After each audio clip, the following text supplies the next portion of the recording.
துவங்கியதை முடிப்பீரே, இறுதி வரை உடனிருப்பீரே. தடைகள் வந்தாலும் உம் தரிசனம் நிற்குமே, தாமதமானாலும் அது நன்மையாய் முடியுமே. இந்த நாள்ல காலையில உங்களை பார்த்து சொல்லுங்க பார்க்கலாம். கர்த்தர் உங்களை நித்தமும் நடத்துவார். அவர் கொடுத்த வாக்குத்தத்தங்கள் நிச்சயம் நிறைவேற்றுவார். ஆமென். எத்தனை பேர் விசுவாசிக்கிறீங்க? கர்த்தர் கொடுத்த வாக்குத்தத்தத்தை நிறைவேற்றுகிறவராய் இருக்கிறார். ஆமென். அல்லேலூயா. ஒரு நாள் ஒரு வயதான ஒரு ஐயா மேல ட்ரெஸ் இல்லாம வெறும் ட்ரௌசர் மட்டும் போட்டுட்டு ரோட்ல சாப்பாடுக்காக ஒவ்வொரு நாளும் அவர் கை ஏந்திட்டு இருப்பார். அப்ப ஒவ்வொரு நாளும் தன் பசிக்காக போய் ஒவ்வொரு மனுஷன்ட்ட போய் அவர் கேட்டுக்கொண்டிருப்பார். அப்ப ஒரு நாள் என்னாச்சு அப்படின்னா, ஒரு பெரிய ஒரு வாகனம் நிக்குது. பார்த்தா ஒரு பெரிய ஒரு ஆர்மி ஆபீசருடைய ஒரு வாகனம். அப்ப அவர் சாப்பாடு அவருக்கு கொடுக்கும்போது இந்த ஐயா கை நீட்டும் போது அவர் கழுத்துல இருந்து ஒரு ஒரு பேண்ட் தொங்கி கொண்டிருந்துச்சு. அது முன்னாடி விழுந்துச்சு. ஒரு red colour pant. Red colour பேண்டோடைய முனியில பார்த்தா ஒரு சின்ன ஒரு பவுச் இருக்கு. பயங்கர அழுக்கான ஒரு பவுச். அப்ப அந்த ஆர்மி ஆபீசர் கேட்டார், இது என்னது, உன் கழுத்துல என்னப்பா தொங்குது அப்படின்னு கேட்டப்ப ஐயா சொன்னாரு, என்னுடைய அப்பா எனக்கு கொடுத்தார். என்னுடைய அப்பா ஆர்மியில இருந்தார். அப்ப அவர் இறக்குறதுக்கு முன்பாக யுத்தத்துக்கு போறதுக்கு முன்னாடி இந்த பவுச்சை என் கழுத்துல போட்டுக்க, அது உனக்கு ரொம்ப வாழ்க்கைக்கு ரொம்ப முக்கியமானதுன்னு சொல்லி அவர் கொடுத்தாரு. யுத்தத்துல அவர் இறந்துட்டாரு, அதனால அவர் ஞாபகம் அதை நான் போட்டிருக்கேன் அப்படின்னாராம். அப்ப அந்த ஆர்மி ஆபீசர் என்ன பண்ணார், அந்த பவுச்சை கொஞ்சம் கையில கொடுப்பான்னு சொல்லி வாங்கி பார்த்தா உள்ளுக்குள்ள ஒரு கசங்கி போன ஒரு அழுக்கான ஒரு பேப்பர் இருந்துச்சு. அந்த பேப்பர்ல எடுத்து வாசித்தா என்ன போட்டிருக்கு அப்படின்னா, ஒருவேளை உங்க அப்பா இந்த யுத்தத்துல மரித்தா அவங்க பையனுக்கு காலம் முழுசும் அப்பாவுடைய பென்ஷன் என்ன பண்ணிருக்கு, உனக்கு இருக்கு அப்படின்னு சொல்லி இந்த பையனுடைய பேரை போட்டு அதுல இருக்கு. அப்ப அந்த ஆர்மி ஆபீசர் பார்த்து சொன்னாராம், எப்பா நீ பிச்சை எடுக்க அவசியமே கிடையாது, உங்க அப்பாவுடைய பென்ஷன் என்ன இருக்கு, நீ வாழ்நாள் முழுசு இருக்கு, நீ ராஜா மாதிரி இருக்கலாம்ப்பான்னு சொன்னதுக்கு அப்புறம் தான் அவருக்கு என்ன பண்ணுச்சு, ஓ இந்த இவ்வளவு நாள் நான் இதை தான் என்ன பண்ணி கொண்டிருந்தேன், கழுத்துல போட்டிருந்தேன்னா இவ்வளவு நாள் என் நாட்களை ரொம்ப நான் வேஸ்ட் பண்ணிட்டேனே, என் வாழ்க்கையை ரொம்ப கஷ்டப்பட்டேனே, இந்த பேப்பரை ஒரு நாள் திறந்து படிச்சிருந்தா என் வாழ்க்கை என்னைக்கோ மாறி இருக்குமே அப்படின்னு சொல்லி அவர் வருத்தப்பட்டு அதுக்கப்புறம் அவருடைய வாழ்க்கையை சந்தோஷமாக அவர் நடத்தி சென்றார். தேவ பிள்ளைகளே, இந்த காலை வேளையில நாம் புரிந்து கொள்ளணும், கர்த்தர் நமக்கு வாக்குத்தத்தங்களை கொடுத்திருக்கிறார்.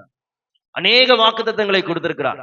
நீ என்னை பின்பற்றும் போது, என்னை உன் வாழ்க்கையில் நீ ஏற்றுக்கும் போது உன்னை உயர்ந்த இடங்களில கொண்டு போய் வைப்பேன், உன் பொருளாதார நெருக்கடியை எடுத்து போடுவேன், உன் வியாதியை எடுத்து போடுவேன், உன் கடனை நான் அடிப்பேன், உன் கடன்ல இருந்து நீ மீளுவாய், அநேகருக்கு கடன் கொடுப்பாய், உன் வீடு ஆசீர்வதிக்கப்பட்டிருக்கும், உன் குடும்பம் ஆசீர்வதிக்கப்பட்டிருக்கும், உன் வாழ்க்கை மிகவும் ஆசீர்வாதமா இருக்கும்னு ஆண்டவர் அநேக வாக்குத்தத்தங்களை கொடுத்திருக்கிறார். ஆனா வாக்குத்தத்தம் நம்ம வாழ்க்கையில அநேக நேரங்களில் நிறைவேறாத காரணம் என்னன்னா, வாக்குத்தத்தை நம்ம பெற்றுக்கொண்டு அந்த வாக்குத்தத்துக்கு நமக்கும் சம்பந்தமே கிடையாது, அதுவாவே நிறைவேறும் நம்ம நினைச்சுக்கிட்டு இருக்கோம். வாக்குத்தத்தத்தை கர்த்தர் நமக்கு கொடுத்திருக்கிறாருன்னா அந்த வாக்குத்தத்தத்தை நிறைவேற்ற போகிறது கர்த்தர் தான். ஆனா அதே சமயம் அந்த வாக்குத்தத்தத்தை நிறைவேற்றுறதுக்கு நம்மகிட்ட இருந்து கர்த்தர் ஒரு சில செயல்களை கர்த்தர் எதிர்பார்க்கிறார். அந்த வாக்குத்தத்தத்தை நிறைவேற்றுறதுக்கு நமக்கு என்ன இருக்கு, ஒரு பங்கு இருக்கு.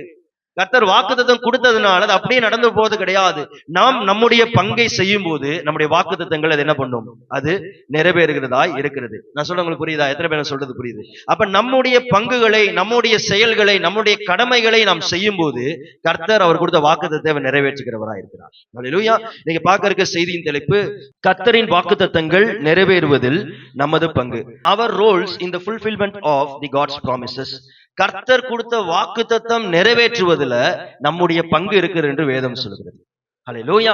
இதை குறித்து தான் நாம் பார்க்க போறோம். வாசிக்கலாம். ஆதார வசனம் ஆதியாகமம் 12ஆம் அதிகாரம் 1 4 வசனம் வரைக்கும் வாசிக்க போறோம். முதல் வசனத்தை நான் வாசிக்கிறேன், 2வது வசனத்தை சபையார் வாசிக்க உங்களுக்கு நான் கேட்கிறேன். ஆதியாகமம் 12 வசனம். கர்த்தர் ஆபிரகாமை நோக்கி, நீ உன் தேசத்தையும் உன் இனத்தையும் உன் தகப்பனுடைய வீட்டையும் விட்டு புறப்பட்டு நான் காண்பிக்கும் தேசத்துக்கு போ. நான் உன்னை பெரிய ஜாதியாக்கி உன்னை ஆசீர்வதித்து உன் பெயரை பெருமைப்படுத்துவேன், நீ ஆசீர்வாதமாயிருப்பாய். உன்னை ஆசீர்வதிக்கிறவர்களை ஆசீர்வதிப்பேன், உன்னை சபிக்கிறவர்களை சபிப்பேன், பூமியின் வம்சங்கள் எல்லாம் உனக்குள் ஆசீர்வதிக்கப்படும் என்றார். சேர்ந்து வாசிக்கலாம். கர்த்தர் ஆபிரகாமுக்கு சொன்னபடியே அவன் புறப்பட்டு போனான். அல்லேலூயா, அல்லேலூயா, அல்லேலூயா. பாருங்க, கர்த்தர் ஆபிரகாமை அழைக்கும் போது அவனுக்கு ஒரு வாக்குத்தத்தங்களை கொடுத்துதான் ஆரம்பிக்கிறார். ஆபிரகாம் கர்த்தரை அறியாம இருக்கிறாப்ல. ஆதாம் ஏவாள் பூமியில பாவம் செய்த உடனே கர்த்தர் என்ன பண்ணார் அப்படின்னா, பாவ குலத்துல மனிதன் பாவம் செய்து விட்டான், அவனை மீட்டு எடுக்கிறதுக்கு நான் மனிதனா ரூபத்துல வந்து நான் பிறப்பேன் என்று வாக்குத்தத்தம் கொடுத்துட்டார். அப்ப அந்த வாக்குத்தத்தத்துக்காக காத்து கொண்டிருக்கிறார்கள். ஒருவரும் அந்த வாக்குத்தத்துக்கு ஏற்ப இல்லை. அப்ப ஆண்டவர் ஆபிரகாமை அழைக்கிறார். கர்த்தரை பத்தி அறியாத நிலைமையில ஆபிரகாம் இருக்கிறான். கர்த்தர்னா யாரும் தெரியாத போது ஆபிரகாம் இருக்கிறான். அவன் வாழ்க்கை ஒரு வனாந்திரத்துல கல்தேயர் வாழ்கிற இடத்துல இருக்கிறது.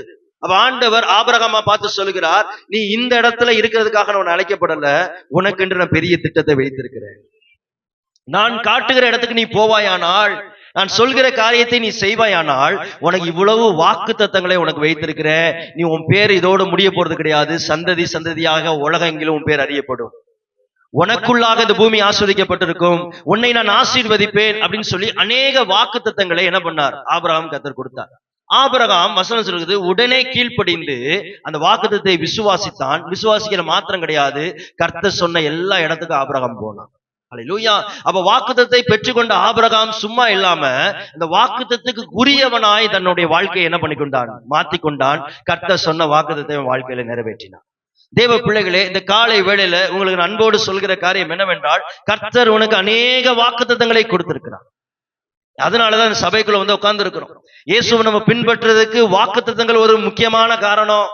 நான் உன்னை ஆசீர்வதிப்பேன், உன் வியாதியை உன்னிட்டு விளக்குவேன், உன் கடனை உன்னிட்டு எடுத்து போடுவேன், உன் வீடை கட்டுவேன், உனக்கு சமாதானத்தை தருவேன் அப்படின்னு அநேக வாக்குத்தத்தங்கள் இருக்கிறது. ஆனா அந்த வாக்குத்தத்தங்கள் எல்லாம் நிறைவேற வேண்டும் என்றால் அந்த வாக்குத்தத்தங்களுக்கு நம்முடைய பங்கு இருக்கிறது அறிந்து கொள்ளுங்க. வாக்குத்தத்தம் இருக்கு, நான் எதுவுமே பண்ண மாட்டேன், நான் இருக்கிறபடியே இருப்பேன், கர்த்தர் வாக்குத்தத்தை நிறைவேற்றவே மாட்டார். நீ இயேசுவை ஏற்றுக்கொண்டபடி எப்படி இருந்தீங்களோ அதே மாதிரி இருப்பேன். என் வாழ்க்கை வேதத்தால கட்டப்படாது, வேதத்தின்படி நான் வாழ மாட்டேன், வேதத்துல சொல்றபடி நான் மாற மாட்டேன் அப்படின்னா நம்முடைய வாக்குத்தத்தங்கள் தாமதித்து கொண்டேதான் இருக்கும். ஆனா வாக்குத்தத்தங்கள் இருந்து கொண்டே இருக்கும். நல்லா புரிஞ்சுக்கோங்க, கர்த்தர் வசனித்தவர் அதை நிறைவேற்றி தான் முடிப்பார். ஆனா அந்த வாக்குத்தத்தம் உங்களுடைய வாழ்க்கையில தாமதமாய் கொண்டே இருக்கும். அதை நீங்க புரிந்து கொள்ளுங்க. நீங்க அநேகர் சொல்லுவாங்க, நான் கேள்விப்பட்டிருக்கிறேன், ஆண்டவர் என் ஜெபத்தை கேட்கவே மாட்டார், என் விண்ணப்பத்தை கேட்கவே மாட்டார், என் வாழ்க்கை மாறவே இல்லை, என் வீடு மாறவே இல்லை. ஆனா நீ யோசித்து பார்க்கணும், வாக்குத்தத்தத்தின்படி அந்த வாக்குத்தத்தம் நிறைவேறதுக்கு உன் ஆவிக்குரிய வாழ்க்கை இருந்திருந்தா நிச்சயமாக அது மாறி இருக்கும். நிச்சயமாக மாறி இருக்கும். நீ காலை வேளையில இந்த சத்தியத்தை புரிந்து கொள்ளுங்க. வாக்குத்தத்தம் நமக்கு இருக்கிறதுனால அது அதுவாய் நிறைவேறது போறது கிடையாது. வாக்குரைத்தவர் அதை நிறைவேற்ற போகிறார். அதே சமயம் அந்த வாக்குத்தத்தை நிறைவேற்றுறதுக்கு நமக்கு என்ன இருக்கிறது? நம்முடைய பங்கு இருக்கிறது, நம்முடைய கடமைகள் இருக்கிறது. சொல்ல எத்தனை பேர் புரியுது? அல்லேலூயா. 2 கை சேர்ந்தாதான் என்னது வரும்? சத்தம் வரும். 2 கையை சேர்த்து அடிச்சாதான் சத்தம். அதே போல ஒரு கை கர்த்தருடைய வாக்குத்தத்தத்துக்கும் இன்னொரு கை நம்முடைய பங்குக்கும் சமமா இருக்கிறது. அப்ப இரண்டும் இணையும் போது கர்த்தர் வாக்குத்தத்தை நிறைவேற்றுகிறவராக இருக்கிறார். அல்லேலூயா. ஆபிரகாமுடைய வாழ்க்கையில அதை நாம் தெளிவாக பார்க்கிறோம்.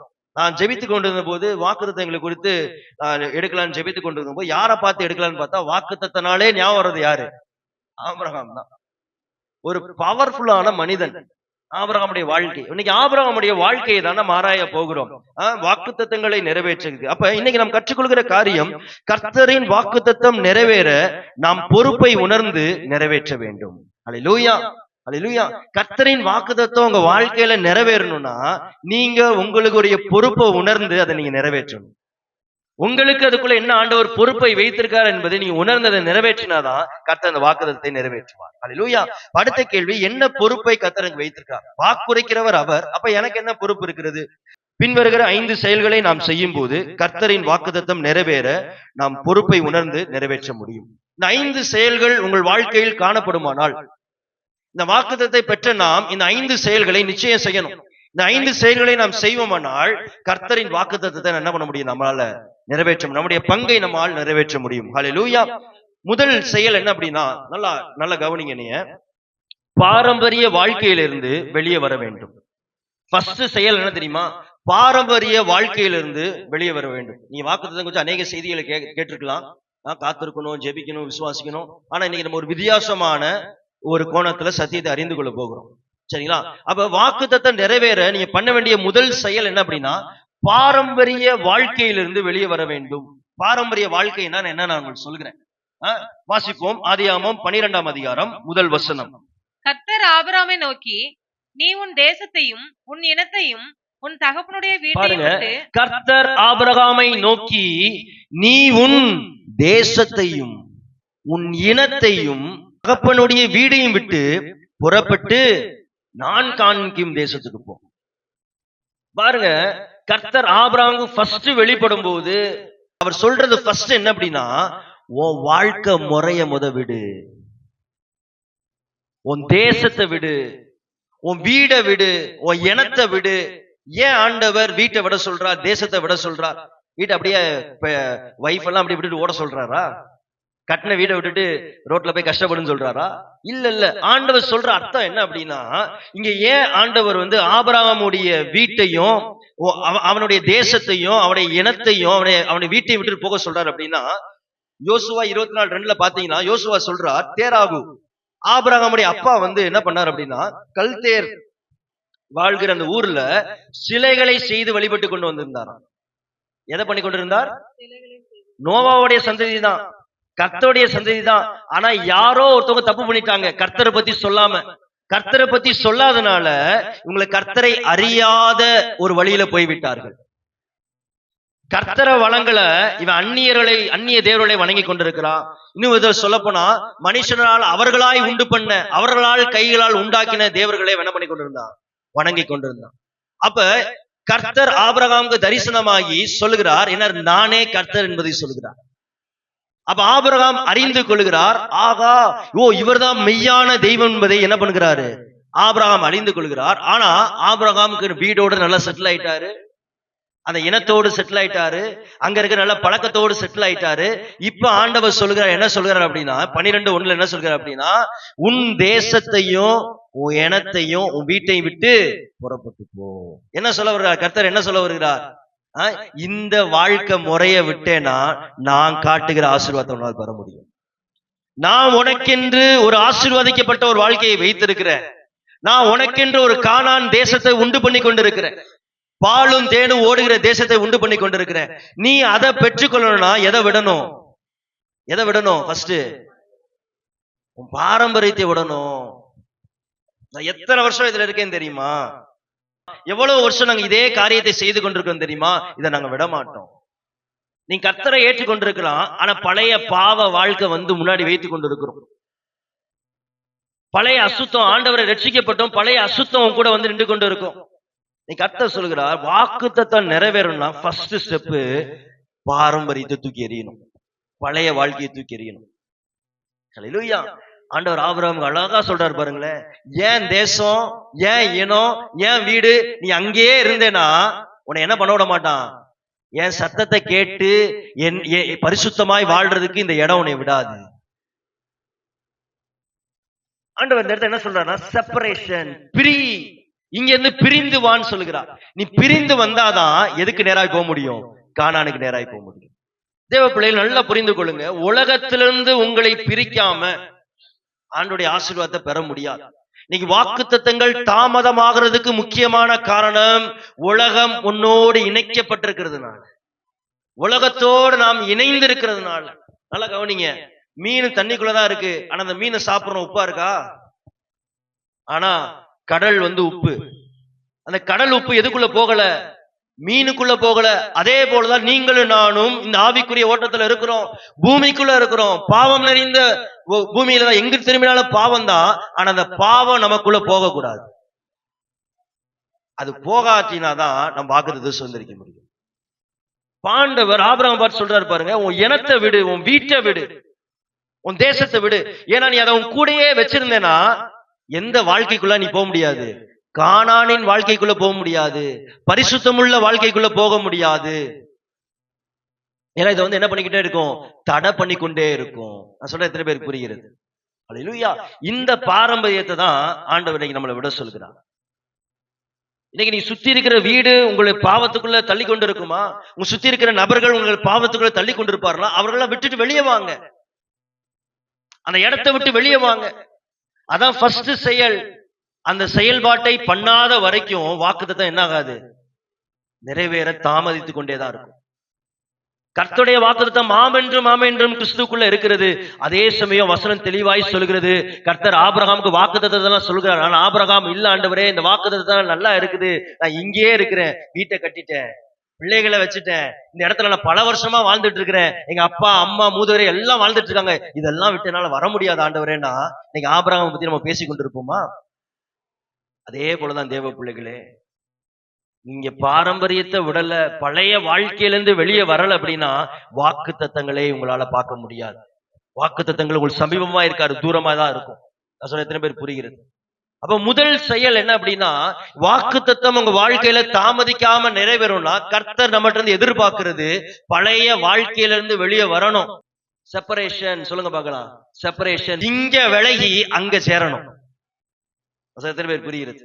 இங்க விலகி அசுத்தத்தை விட்டு பாவத்தை விட்டு எங்க சேரணும்? கர்த்தரோடு சேரணும். அப்பதான் கர்த்தர் உங்க வாக்குத்தத்தை நிறைவேற்றுவார். ஹல்லேலூயா. கர்த்தர் ஆபிரகாம், என்ன யோசிச்சுக்கிட்டே இந்த வசனம் ரொம்ப ஆழமாய் பாதிச்சது ஆராய்ந்த போது டக்குன்னு வாசிட்டு போயிடும். ஆனா ஆண்டவர் அழகா சொல்றாரு பாருங்களேன், டக்குன்னு தரிசனம் ஆகிறார், பல நாள் ஒரே இடத்துல இருக்கிறான், பல வருஷங்களாய் தலைமுறை தலைமுறையாய் அவன் ஒரு வழிபாட்டுக்குள்ள வந்து கொண்டிருக்கிறான். இதான் கடவுள் நினைச்சு எங்க ஒரு முன்னாதிரிகள் கர்த்தர் சொல்லாம விட்டுட்டாங்க.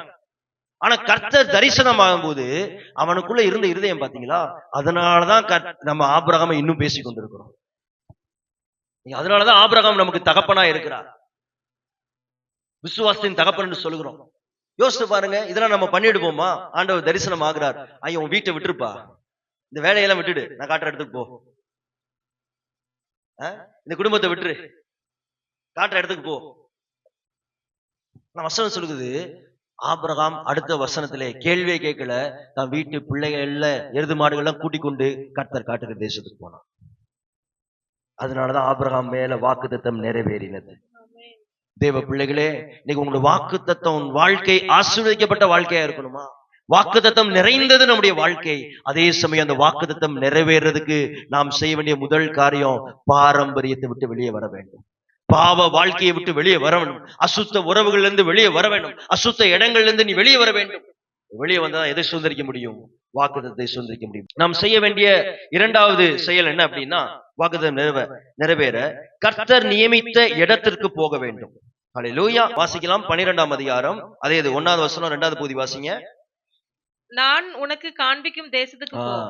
நான் உனக்கு முதல்ல வாசிக்கலாமா? நீ உன் தேசத்தையும் உன் இனத்தையும் உன் தகப்பனுடைய வீட்டையும் விட்டு புறப்பட்டு நான் உனக்கு காண்பிக்கும் தேசத்துக்கு போ. சொல்லுங்க பார்க்கலாம். புறப்படு போ. எதுல இருந்து புறப்படணும்? பாரம்பரியத்திலிருந்து புறப்படணும், விடணும், போகணும். எங்க போகணும்? கர்த்தர் காட்டுகிற தேசத்துக்கு போகணும். ஆண்டவர் ஆபிரகாம் சொல்லுகிறார், இங்க இருந்து கிளம்புட்டாரு, எங்கனாலும் போன்னு சொல்லல. என்ன சொல்றாரு? நான் காண்பிக்கும் தேசத்துக்கு போ. அந்த வார்த்தையை கவனிங்க. நான் காண்பிக்கிற ஸ்தலத்திற்கு, நான் காண்பிக்கும் இடத்திற்கு, நான் உனக்கு நியமித்த இடத்துக்கு போ. நான் உன்னை எங்க ஆசீர்வதிக்க நினைச்சிருக்கேனோ அங்க போ. அப்ப என்ன ஆகும்? உன் பேரை நான் பெருமைப்படுத்துவேன், பூமியில வம்சங்கள் எல்லாம் உனக்குள்ள ஆசீர்வதிக்கப்பட்டிருக்கும், உன்னை ஆசீர்வதிக்கிறவங்களை ஆசீர்வதிப்பேன், உன்னை சபிக்கிறவங்களை சபிப்பேன், நீ ஆசீர்வாதமாய் இருப்பாய். அல்லேலூயா. இந்த வாக்குத்தத்தம் எந்த இடத்துல நடக்கும்? கர்த்தர் வைத்த தேசத்துல இருக்கும்போது, கர்த்தர் வைத்த இடத்துல இருக்கும்போது. ஹல்லேலூயா. ஆபிரகாம் என்ன பண்றாரு பாருங்க, 6ஆம் வசனம் பாருங்க. ஆபிரகாம் அந்த தேசத்தில் சுற்றி திரிந்து சீகேம் என்னும் இடத்துக்கு சமீபமான மோரே என்னும் சம பூமி மட்டும் வந்தான். சொன்ன உடனே கீழ்ப்படிந்து ஆபிரகாம் எங்க போறாரு?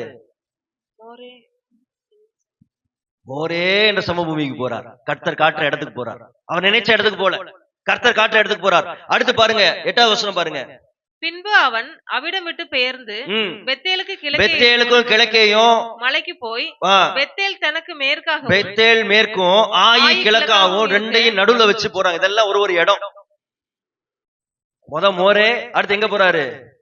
ஆயிக்கும் பெத்தேலுக்கும் நடுவுல ஒரு இடத்துல கூடாரம் போடுகிறார். பாருங்களேன், இந்த பேட்டர்ன் பாருங்களேன். அப்ப இதெல்லாம் எதை குறிக்குது? ஆபிரகாம் எதை நோக்கி போய் கொண்டிருக்கிறாப்ல? கானான் தேசத்தை. கானான் தேசம்னு தெரியல, ஆனா ஒவ்வொரு இடமாய் போய் கொண்டிருக்கிறார். கடைசியா அது கானான்ல கொண்டு போய் விடுகிறது. கானான் என்றால் கர்த்தர் நியமித்த பாலும் தேனும் ஓடுகிற தேசம். கர்த்தர் நியமித்த உங்களுக்குன்னு வைத்திருக்கிற ஆசீர்வாதம் தான் கானான். அதை அடையிறதுக்கு அந்த ரூட்னு ஒண்ணு இருக்கு, அந்த ரூட்ல தான் போகணும். வழிகள் ஏராளமா இருக்கும், ரோடுகள் ஏராளம். ஆனா இப்ப இங்க ஐப்பந்தாங்கல் வரணும், இங்க நம்ம சர்ச்சுக்கு வரணும்னா எத்தனையோ ரோடு இருக்கு. காட்டு பக்கம் ரோட பிடிச்சா வருமா சர்ச்சு? ஐயப்பந்தாங்கல் ரோடு, சர்ச்சு ரோட பிடிச்சாதான் சர்ச்சு வரும். அப்ப கர்த்தர் வைத்திருக்கிற கானானை நாம் பெற வேண்டும் என்றால் கர்த்தர் நடத்துற பாதையில போகணும். நான் காட்டும் தேசத்துக்கு போ. ஹல்லேலூயா. ஒரு சில வசனங்களை நான் உங்களுக்கு ஒப்பிடுறேன். ஆபிரகாம் கிளம்பின போது லோத்தும் கூட வருகிறார், சரிங்களா? ஆனா லோத்து பாருங்க, லோத்துக்கும் ஆபிரகாமுக்கும் ஒரு பெரிய வித்தியாசம் இருக்கு. ஆபிரகாம் கர்த்தர் காட்டுகிற தேசத்துக்கு போனா, ஆனா லோத்து தனக்கு எது நல்லதா பட்டுச்சோ அதை பார்த்து போனாப்ல. என்ன நடந்துச்சு பார்க்கலாமா? லோத்துக்கும் ஆபிரகாமுக்கும் நடந்த வித்தியாசம் பார்க்கலாம். லோத்து வந்து யாருன்னா ஆபிரகாம், லோத்துக்கு ஆபிரகாம் பெரியப்பா அப்படி வச்சுக்கோங்க, அப்பதான் புரியும் உங்களுக்கு. சொந்தக்கார பையன். அப்ப ரெண்டு பேருக்கும் இங்க ஒரு நல்ல ஒரு கான்ட்ராஸ்ட் வச்சிருக்காங்க பாருங்களேன். ஆபிரகாம் கர்த்தருடைய சத்தத்தை கேட்டு போனதுனால ஆபிரகாம் போன இடமும் லோத்துக்கும் பாருங்களேன். பாருங்க லோத்து 13:10 பாருங்க. அப்பொழுது லோத்து தன் கண்களை ஏறெடுத்து பார்த்து யோர்தான் நதிக்கு அருகான சமபூமி முழுவதும் நீர்வளம் பொருந்தினதாய் இருக்கு கண்டான். கர்த்தர் சோதேமையும் குமராவையும் அழிக்கும் முன்னே சோவாருக்கு போம் வழி மட்டும் அது கர்த்தருடைய தோட்டத்தை போலவும் எகிப்து தேசத்தை போலவும் இருந்தது. சரி, என்ன நடக்குது அப்படின்னா, ஒரு பக்கம் ஆண்டவர் ஆபிரகாமை ஆசீர்வதிக்கிறார், லோத்தையும் ஆசீர்வதிக்கிறார். அநேக ஏராளமான ஆடு மாடுகள் பெருச்சு, வேலைக்காரங்களும் பெருட்டாங்க. அப்ப ரெண்டு பேருக்குள்ள சண்டை வருது. யாருக்குள்ள? ஆபிரகாமுடைய வேலைக்காரனுக்கும் லோத்தோட வேலைக்காரனுக்கும் சண்டை வருது. அப்ப ஆபிரகாம் சொல்றார், நம்ம எல்லாம் சகோதரர், நம்ம சண்டை போட்டுக்க வேண்டாம். நீ வடக்க போனேன்னா என்ன பண்ற, நீ நார்த்ல போனேன்னா நான் சவுத்துல போறேன், நீ ஈஸ்ட்ல போனா நான் வெஸ்ட்ல போறேன், நீயே தேர்ந்தெடுத்துக்கோ அப்படின்னு சொல்லி ஆபிரகாம் சொல்றார். அப்ப லோத்து என்ன பண்றார்? வசனம் சொல்லுது பாருங்க. லோத்து தன் கண்களை ஏறெடுத்து பார்த்து தனக்கு எது செழிப்பா படுகிறதோ அந்த ஒரு இடத்த சூஸ் பண்றான். அந்த இடம் தான் அடுத்து என்னவா மாறுச்சு தெரியுமா? சோதம் குமாரா. பாவம் பெருகி கர்த்தர் சோதோம குமாரை அழித்த இடம் தான் அது, லோத்து போன இடம். ஆனா ஆபிரகாம் என்ன பண்றாரு தெரியுமா? கர்த்தர் இடத்துல விட்டுட்டார். என்ன பண்றாரு?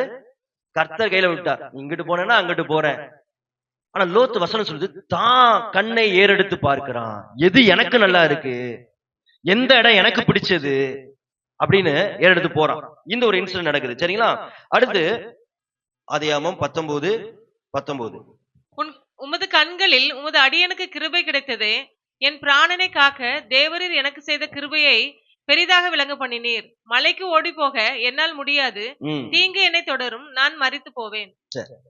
அடுத்து ரெண்டாவது இன்சிடென்ட். இது ஆபிரகாமும் லோத்தும் பிரிஞ்சப்ப சோதோம்ல போய் உட்கார்ந்துட்டாப்ல. யாரு? லோத். அடுத்து சோதம் குமாரோட பாவம் பயங்கரமா பெருகிருச்சு. அப்ப கர்த்தர் தூதர்களை அனுப்பி சோதம் குமாரோ முற்று அழிச்சு போடுங்கன்னு பூமிக்கு வரார். ஆபிரகாமின் நிமித்தம் லோத்த ஆண்டவர் என்ன பண்றாரு? காப்பாத்துறார். ஏன்னா சோதம் குமார நடுவுல தான் யாரு உட்கார்ந்துருக்கிறா? லோத் உட்கார்ந்துருக்காப்ல. ஆபிரகாம் நிமித்தம் கிருபையா இப்ப தூதர் நேரா சொல்றாரு, சோதம் குமாராவை அக்கினியை கொண்டு அழிக்க போகிறேன், நீ என்ன பண்ண, அந்த மலைக்கு போ. தூதன் காட்டுறாப்புல என்னது, அந்த மலைக்கு போன்னு சொல்றாரு. லோத் என்ன பண்றான்? மறுபடியும் கட்டை ஏறெடுத்து பார்த்து என்ன சொல்றான்? ஆண்டவரே, மலைக்கெல்லாம் என் குடும்பத்தை கூட்டு ஓட முடியாது, நான் என்ன பண்றேன், அந்த சமவெளிக்கு நான் போயிடுறேன், இது ரொம்ப பக்கமா இருக்கு, அந்த நகரம் நல்லா பார்க்க சூப்பரா இருக்கு, நான் என்ன பண்றேன், அங்க போறேன்னு லோத்து சொல்றாப்ப. அங்க போன இடத்துல லோத்துக்கு என்ன நடந்துச்சு தெரியுமா? 30ஆம் வசனம் பாருங்க. பின்பு லோத்து சோவாரின் குடிகளை பார்த்து பயந்து சோவாரை விட்டு போய் அவனும் அவனோடு கூட அவனுடைய 2 குமார்த்திகளும் மலையிலே வாசம் பண்ணினார்கள். இப்ப போன இடத்துல பிரச்சனை ஆயிடுச்சு. அந்த சுத்தி இருக்கவங்க பார்த்து இவனுக்கு பயம் வந்துருச்சு. அதனால அந்த இடத்தை விட்டுட்டு இவன் ஒரு வேற மலைக்கு போறான். சொல்ல இங்க எத்தனை பேர் புரியுது? கர்த்தர் காட்டின இடத்துக்கு போகாததுனால லோத்துடைய வாழ்க்கை எப்படி இருக்கு பாருங்க. கர்த்தர் மலைக்கு போன்னு சொல்றாப்புல, இவன் எங்க போறாப்புல? சமவெளிக்கு போறான். போன இடத்துல சுத்தி பயங்கர பிரச்சனை, அதை விட்டுட்டு எங்க போறாப்புல? இப்ப மலைக்கு போறாப்புல. தேவ பிள்ளைகளே, நீங்க நல்லா புரிஞ்சுக்கோங்க. வாக்குத்தத்தத்தை பெற்றுக்கொண்டு நீ நமக்கு தெரிஞ்ச இடம், நான் எனக்கு இந்த வேலை பிடிச்சிருக்கு, உடனே அந்த வேலையை பண்ண போறேன். இந்த பிசினஸ் பிடிச்சிருக்கு, உடனே இந்த பிசினஸ் ஆரம்பிக்கிறேன். எனக்கு இந்த இடத்துல இடம் வாங்க போறேன், உடனே அந்த இடத்துல இடம் வாங்குறேன். இந்த இடத்துல நிலத்தை வாங்குறேன், உடனே இந்த இடத்துல நிலத்தை வாங்குறேன். இந்த நபரை கல்யாணம் பண்ண போறேன், இவங்களை கல்யாணம் பண்ண போறேன் அப்படின்னு நீ கண்ணு கேட்டுன காரியங்களை பார்த்தீங்கன்னா உன் வாழ்க்கை நெருக்கத்துல தான் போய் மாட்டிக்கும். வாக்குத்தத்தம் உனக்குள் இருக்குமானால் நீ காத்திருக்க வேண்டும். யாரை மாதிரி? ஆபிரகாம் மாதிரி. ஆண்டவர் ஆபிரகாமை அழைக்கும் போதே சொல்கிறார், நீ வாக்குத்தத்தம் நிறைவேறணும்னா நீ எங்க இருந்தாதான் நிறைவேறும்? நான் வைத்த தேசத்துல, நான் நியமித்த இடத்துல, நான் உன்னை கொண்டு போக வேண்டிய இடத்துக்கு நீ போனாதான் அந்த வாக்குத்தத்தங்கள் அங்கே செயல்படும். ஆனா நம் பார்வைக்கு ஏற்ற இது நல்லா இருக்கு, இந்த காரியம் நல்லா இருக்கும் போவோமானால் நம் நெருக்கத்தில் தள்ளப்படுவோம். அடுத்து என்ன நடந்துச்சு தெரியுமா? அந்த மலைக்கு போய் ஆண்கள் எல்லாம், என்ன ஆண்டவர் சோதம் குமாரவை அனுப்பி ஆண்கள் எல்லாம் இறந்துட்டாங்க. அப்ப லோத்தோட 2 பிள்ளைங்க என்ன பண்ணாங்க தெரியுமா? ஆண்கள் கிடையவே கிடையாது, இந்த இடத்துல அப்பாவை தவிர்த்து யாரும் கிடையாது. நாம அப்பாட்ட போய் பிள்ளைய பெத்து காட்டினா நம்முடைய சந்ததியிலே இந்த பூமியில என்ன ஆயிடும்? அழிஞ்சு போயிடும் சொல்லிட்டு 2 குமார்த்திகளும் தன் பிள்ளைகளை யார்கிட்ட பெற்றுக்கொண்டாங்க தெரியுமா? சொந்த அப்பாட்டே பெற்றுக்கொண்டாங்க. அடுத்த அதிகாரத்துல வாசிங்க இருக்கும். கடைசி அந்த 2 பிள்ளைங்களை யாரா வராங்க தெரியுமா? முதல் பிள்ளையுடைய பிள்ளை தான் மோவாபியரா வரான். 2வது பிள்ளையுடைய பிள்ளை தான் சந்ததி தான் அம்மோனியரா வருது. நீங்க பைபிள் வாசித்தவங்களுக்கு தெரியும், இந்த மோவாபியரும் அம்மோனியரும் இஸ்ரவேலோடு எந்த நேரம் யுத்தம் பண்ணி கொண்டே இருந்தார்கள். they were a wicked people, பொல்லாத ஜனமா வந்துச்சு. இதோடைய காரணம் யாரு? ரூட் யாரு? லோத். தேவ பிள்ளைகளே, கர்த்தர் கொடுத்த வாக்குத்தத்தம் உங்க வாழ்க்கையில நிறைவேற வேண்டும் என்றால் நீங்க இருக்க வேண்டிய 2வது விஷயம், கர்த்தர் நியமித்த இடத்துக்கு போக வேண்டும். சொல்றது புரிஞ்சுக்கோங்க. ரட்சிக்கப்பட்ட வாழ்க்கை நமக்கு அநேக சுதந்திரம் கர்த்தர் நமக்கு வைத்திருக்கிறார். கண்டதெல்லாம் ஒண்ணு நம்ம என்ன பண்ணக்கூடாது? செய்யக்கூடாது. நினைச்சதெல்லாம் வாங்கணும்னு நினைக்க கூடாது. சில பேர் வேலை மாறிக்கிட்டே இருப்பாங்க. ஒரு நாள் இந்த இடத்துல இருப்பாங்க, இன்னொரு நாள் இந்த இடத்துல இருப்பாங்க. ஆசீர்வாதம் எப்படி வரும்? கர்த்தர் உங்களை ஒரு இடத்துல ஒரு வேலையில வச்சிருந்தாருன்னா அந்த இடத்துல துக்கமா இருந்தாலும், கஷ்டமா இருந்தாலும், நெருக்கமா இருந்தாலும் அந்த இடத்துல இருக்கணும். அப்பதான் நெருக்கத்துக்கு அப்புறம் என்ன வரும்? ஒரு பெருக்க வரும். இந்த வேலையில இந்த பிரச்சனை, அதனால இந்த வேலைக்கு போயிட்டேன். இந்த வேலை இந்த பிரச்சனை, அதனால அந்த வேலைக்கு போயிட்டேன். கண் காண்கிற இடத்துக்கு நீ போய் கொண்டிருப்பாயானால் வாக்குத்தத்தங்கள் நிறைவேறாது. அதுக்கு மாறாக கஷ்டங்களும் வேதனைகள் மாத்திரம் வந்து கொண்டு இருக்கும். ஆனா அடுத்த வசனம் பாருங்க, 20வது அதிகாரம் 1வது வசனம் பாருங்க. ஆபிரகாம் அவ்விடம் விட்டு தென்தேசத்துக்கு பிரயாணப்பட்டு காதேசுக்கும் நடுவாக குடியேறி கேராரிலே தங்கினான். முன்னாடி அதிகாரம் பார்த்தா லோத்தை பத்தி சொல்லியிருக்கு. அப்ப இந்த இடத்துல என்ன பைபிள் அழகா இந்த கான்ட்ராஸ்ட் கொடுக்குது ஆபிரகாமுக்கும் லோத்துக்கும். கண்ட இடத்துக்கு போனா பிரச்சனை வருது, அநியாயம் ஏற்படுது, சந்ததிகள் அழிந்து போகிறது. லோத்து. ஆனா ஆபிரகாமோ கர்த்தர் நியமித்த இடத்துக்கு மாத்திரம் பிரயாணம் பட்டு போய் கொண்டே இருக்கிறான். காத்திருந்து காத்திருந்து காத்திருந்து காத்திருந்து பிரயாணப்படுகிறான். தேவப்பிள்ளை, கர்த்தர் நியமித்த பாதையில வேலையில கஷ்டம் இருக்கும். அதுக்காக உடனே வேலையை மாத்திடக்கூடாது. கர்த்தர் ஆரம்பித்த பிசினஸ்ல கஷ்டம் இருக்கும், உடனே பிசினஸ் மூடிடக்கூடாது. வெயிட் பண்ணணும். கர்த்தர் சொல்லும் போது அது செய்யணும்.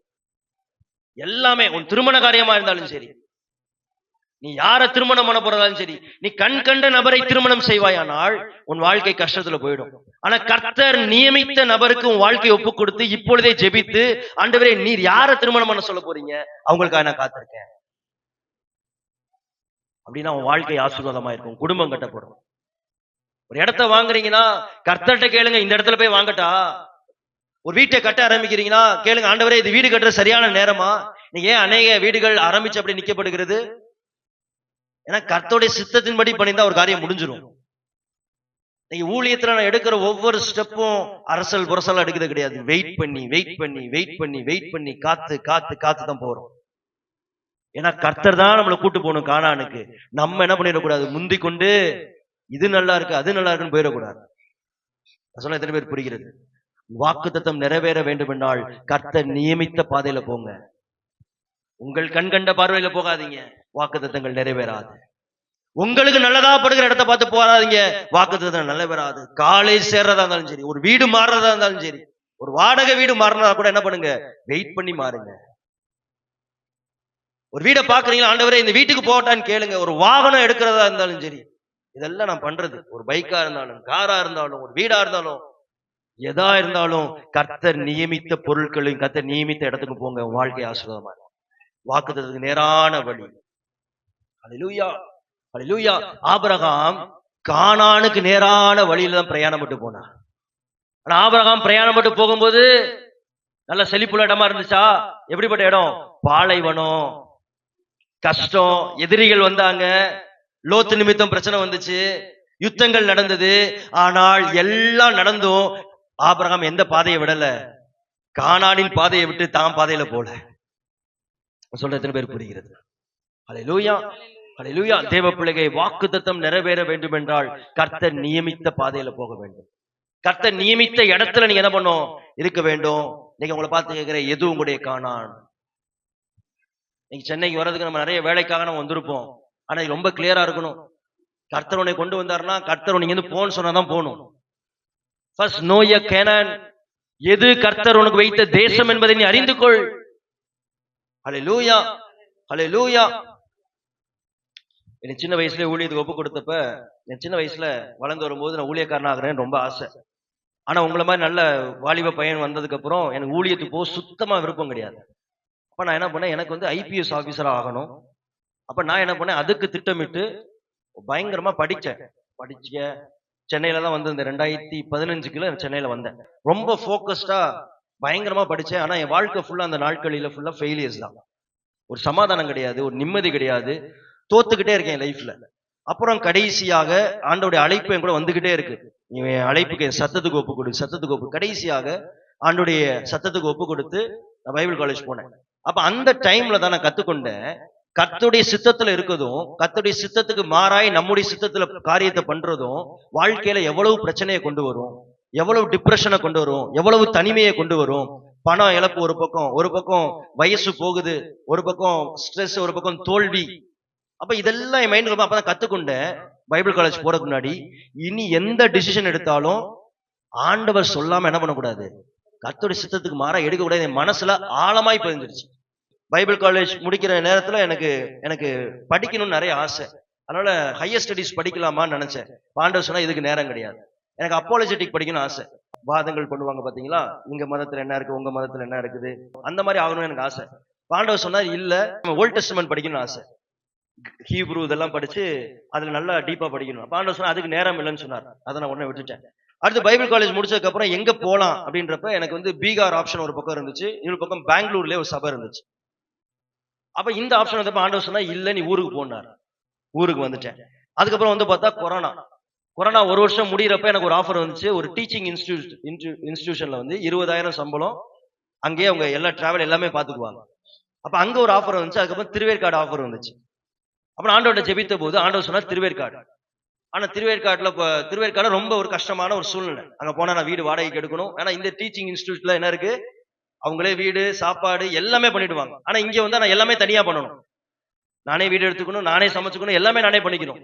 அதுக்கப்புறம் அதே நேரத்துல மதுரையில எங்க வீட்டுல இருந்து பக்கத்துல ஒரு சர்ச், அங்க ஒரு ஆஃபர் வந்துச்சு. வீட்டிலேயே நான் இருந்திருக்கலாம். ஆனா ஆண்டவர்கிட்ட ஜெபித்து ஆண்டவர் சொன்னார், என்னது திருவேற்காடு அப்படின்னாரு. மதுரையை விட்டேன். எனக்கு தெரியும் இங்க வந்தா எல்லாமே நான் படிக்கணும்னு, அதை விட்டேன். டீச்சிங் இன்ஸ்டிடியூட்டை நான் விட்டேன். அதுக்கப்புறம் மேரேஜ் ப்ரொபோசல் வந்துச்சு. அநேக ப்ரொபோசல் வந்துச்சு. ப்ரொஃபசர் வந்தாங்க. அதுக்கப்புறம் வந்து 300 பேர் சபையுள்ள ஒரு பாஸ்டர் வந்து கேட்டார், எனக்கு பொண்ணு இருக்கு, பையன் கிடையாது, நீங்க கல்யாணம் பண்ணிட்டு என் சபையோட இதுக்கப்புறம் என் காலத்துக்கு அப்புறம் சபையை நீங்க நடத்துங்க அப்படின்னு கேட்டார். அப்பெல்லாம் ஊழிய ஆரம்பம். அப்புறம் என் ஃப்ரெண்டு லண்டன்ல இருந்து ஒரு அலைன்ஸ் அனுப்புனான். பொண்ணு டாக்டரு, ஆனா ஊழியக்காரங்க கேட்கறாங்க, நீ போறியான்னு. நான் ஜெபித்தேன், இல்லவே இல்லை. அப்புறம் கர்த்தர் ஒரு வாழ்க்கை துணையை காட்டினார். அந்த வாழ்க்கை துணை முன்னாடி உட்காந்துருக்காங்க. ஆமா, அவங்கள கல்யாணம் பண்ணும். அடுத்து ஊழிய அழைப்பு. ஆரம்ப ஊழியத்துல பயங்கர ஒரு கஷ்டம், நெருக்கடி. 5 பேர் கூட இல்ல. அப்போ ஒரு பாஸ்டர் போன் பண்ணார், இண்டிபெண்டன்ட் பாஸ்டர். ஒரு வயசான ஒரு பாஸ்டர் இருக்கிறாரு, கொஞ்ச நாள் தான் அவர் இருக்க போறாரு. அடுத்து நல்ல ஒரு எனர்ஜெட்டிக்கா ஒரு யங் சாம்ப் வேணும்னு எதிர்பார்க்கிறார். நீங்க SIBC எல்லாம் படிச்சிருக்கீங்க, வரீங்களான்னு கேட்டார். அந்த சபையில எத்தனை பேரு? 200 பேர். ஆனா நம்ம ஊழிய ஆரம்பிச்சப்ப எத்தனை பேர் இருந்தாங்க தெரியுமா? அந்த நாள்ல 5 பேர். எத்தனை பேரு? அந்த 5 ஒழுங்கா வர மாட்டாங்க. எனக்கு ரொம்ப ஆண்டவர் தெளிவா சொன்னா, இதுதான் என்னுடைய கானான். நான் சொன்னேன், இல்ல வேணவே வேணாம். அப்ப சொன்னார், ஐயப்பன் தாங்களே இத்தனை சர்ச் இருக்கு, இங்க உட்காந்துட்டு இருக்கிறீங்க, வாங்க அந்த இடத்துக்கு வாங்க, சபையே கிடையாது. ஆண்டவர் ஜெபித்தேன், தெளிவா சொன்னா இந்த இடத்த விட்டு போகாது. நான் சொன்னேன், வேணவே வேணான்ட்டு. அப்புறம் கடைசி அந்த ஊழிய ஸ்தலம் எனக்கு கொடுக்கப்பட்ட போது, இந்த ஊழிய ஸ்தலத்துல இந்த ஊழியம் பண்றீங்களா அப்படின்னு கேட்டப்ப, இந்த இடம் வந்து நான் ஆண்டவரை ஜெபித்தேன், ஆண்டவரே இது சிட்டியா இருக்கனால இந்த இடத்துல நான் இருக்க மாட்டேன். அந்த இடம் வந்தப்ப பார்த்தப்ப பயங்கர சிட்டிக்காக அந்த இடத்துல இருக்க மாட்டேன். நீங்க வில்லேஜ் கூட்டு போறீங்களா, அங்க கூட நான் போறேன். எனக்கு உங்க சித்தத்துக்குள்ள இருக்கணும். அல்லேலூயா. அப்ப இவ்வளவு நான் கான்சியஸா எல்லா காரியங்களுமே என்ன பண்றோம், கர்த்தருடைய சித்தத்துக்குள்ள இருக்கிறோமா? அதனாலதான் கர்த்தர் இன்னைக்கு நம்மளை ஆசீர்வதிச்சு கொண்டிருக்கிறார். ஹல்லேலூயா. நான் கண் கண்ட காரியத்தை பண்ணி போயிருக்கலாம், இந்த இடத்துக்கு நான் வந்திருக்க மாட்டேன். இந்த இந்த இந்த ஒரு சகாப்தத்தை கர்த்தர் எழுதியிருக்க மாட்டார். இதுதான் கர்த்தருடைய சகாப்தம். ஆனா நான் ஒரு சகாப்தத்தை போட்டு போயிருப்பேன். நல்லா லண்டன்ல கல்யாணம் பண்ணியிருந்தா என்ன ஆயிருப்பேன்னு தெரியாது. அந்த 200 பேர் உள்ள சர்ச்சை எடுத்துட்டு போயிருந்தா என்ன ஆயிருப்பேன்னு தெரியாது. ஆனா தேவ பிள்ளைகளே, எதற்கு நான் சொல்கிறேன்னா, கர்த்தர் நியமித்த இடத்துல இருக்கணும். திறக்கிற எல்லா வாசலும் கர்த்தர் திறக்கிற வாசல் கிடையாது. நீ வாக்குத்தத்தத்தை சுதந்திரிக்க வேண்டும் என்றால் நீ கர்த்தரிடம் கேட்டுக்கொண்டு எதை படிக்கணும், எந்த இடத்துக்கு போகணும், கேட்டு கேட்டு கேட்டு போவாயானால் கர்த்தர் உன்னை கானானுக்கு நேராக நடத்துவார். ஆனா கானானுக்கு நடக்கிற அந்த பாதையில நெருக்கம் இருக்கும், கஷ்டம் இருக்கும். ஆனா அது முடிவு எப்படிதான் இருக்கும்? முடிவு எப்படிதான் இருக்கும்? செழிப்பான இடமா இருக்கும். அல்லேலூயா. அப்ப நான் சொல்ல எத்தனை பேர் புரிகிறது? அப்ப இன்றைக்கு நீங்க வாக்குத்தத்தை சுதந்திரிக்கணும்னா கண் கண்டதெல்லாம் தீர்மானிக்காதீங்க, கண் கண்ட வேலைகளுக்கு போகாதீங்க, கண் கண்ட பிசினஸ் ஆரம்பிக்காதீங்க. அவங்க சொல்லிட்டாங்க, இவங்க சொன்ன உடனே இந்த பிசினஸ், அவங்க சொல்லிட்டாங்க, இவங்க சொல்றாங்க உடனே இந்த வேலையை விடுறேன், அவங்க சொன்னாங்க இந்த படிப்பு முடிச்சு சம்பந்தம் இல்லாத வேற படிப்பு. தேவ பிள்ளைகளே, நீ கர்த்தருக்காக காத்திருந்து நீ வாக்குத்தத்தை சுதந்திரிக்க வேண்டுமென்றால் கர்த்தர் நியமித்த பாதையில போகணும். ஆபிரகாமை போல கர்த்தருடைய சத்தத்தை கேட்டு போவாயானால் ஆபிரகாமை ஆசீர்வதித்த அதே தேவன் இன்னைக்கு உன்னையும் என்னை ஆசீர்வதிக்கிறவராய் இருக்கிறார். அல்லேலூயா. நம் பேரை பெருமைப்படுத்துறவராய் இருக்கிறார். ஆமென். மூணாவது செயல், நாம் செய்ய வேண்டிய மூணாவது செயல் என்ன அப்படின்னா, சந்தேகம் இல்லாமல் விசுவாசித்து உடனடியாய் கீழ்ப்படிய வேண்டும். வாக்குத்தத்தம் நிறைவேற வேண்டும் என்றால் கர்த்தர் நம்மகிட்ட எதிர்பார்க்கிற மூணாவது செயல், நம்முடைய பங்கு என்ன என்றால், சந்தேகிக்காமல் விசுவாசித்து உடனடியாக கீழ்ப்படிய வேண்டும். வாசிப்போம் 15ஆம் அதிகாரம் 6வது வசனம். ஆதியாகமம் 15:6. அவன் கர்த்தரை விசுவாசித்தான், அதே அவர் அவனுக்கு நீதியாக எண்ணினார். ஹல்லேலூயா. நல்ல சத்தமா சொல்லுங்க, ஹல்லேலூயா. என்ன நடக்குது அப்படின்னா, ஆண்டவர் ஆபிரகாமை பார்த்து சொல்கிறார், பயப்படாத, நான் உங்களுக்கு கேடகமா இருக்கிறேன், நானே உன்னுடைய பங்கா இருக்கிறேன் அப்படின்னு சொல்லிட்டு சொன்ன ஆபிரகாம் கேட்கிறாரு, ஆண்டவரே நீர் என்னுடைய பங்கா இருக்கிறேன்னு சொல்றீங்க, ஆனா எனக்கு குழந்தை இல்லாம நான் இருக்கிறேன்னு. எலியேசர் தான் இந்த எல்லா சொத்தையும் என்ன பண்ண போறாப்ல, எனக்கு அது ஆள போறாப்ப. ஆண்டவர் சொல்லுவா, இல்ல ஓ ரத்த பரப்ப என்ன பண்ணும், சாராள் கர்ப்பம் தரிப்பா, அவளே என்ன பண்ணுவா, உனக்கு ஒரு குமாரனை கொடுப்பா, அந்த ஈசாக்கே உன்னுடைய சொத்துக்கள் எல்லாம் என்ன பண்ணுவாப்ல, ஆளுவாப்ல. நான் என்ன பண்ண மாட்டேன், இஸ்மவேலோடு உடன்படிக்கை பண்ண போறது கிடையாது. யாரோடு உடன்படிக்கை, நான் சுருக்கமா சொல்றேன் சரிங்களா, இதெல்லாம் நிறைய இன்சிடென்ட். இஸ்மவேலோடு நான் உடன்படிக்கை பண்ண போறது கிடையாது. நான் யாரோடு தான் உடன்படிக்கை பண்ண போறேன், ஈசாக்கோடு, ஓம் புத்திரனோடு தான் என்ன பண்ண போறேன், உடன்படிக்கை பண்ண போனோன்னு. அதுக்கப்புறம் தான் வசனம் வருது, அவன் ஆபிரகாம் கர்த்தரை விசுவாசித்தான், அதை அவனுக்கு நீதியா என்ன பண்ணினான். ஆபிரகாமுக்கு கேள்வி வந்துச்சு, ஆண்டவரே எலியேசர் தானே இருக்கிறான், எனக்கு குழந்தை இல்லையே அப்படின்னு வந்துச்சு. ஆனா ஆண்டவர் சொல்லுகிறார், இல்ல எலியேசர் கிடையாது, இஸ்மவேல் கிடையாது, உன்னுடைய சொந்த பிறப்புக்கு என்ன பண்ண போறேன், சாராள் கர்ப்பம் தரிப்பா, அவனோடு தான் உடன்படிக்கை பண்ண போகிறேன், அவன் மூலியமா அந்த வாக்குத்தத்தம் நிறைவேறும்னு சொன்ன உடனே ஆபிரகாம் கர்த்தருடைய வார்த்தையை விசுவாசித்தான், சந்தேகிக்காமல் விசுவாசித்தான். ஹல்லேலூயா. இது 75வது வயதுல நடைபெறுகிறது.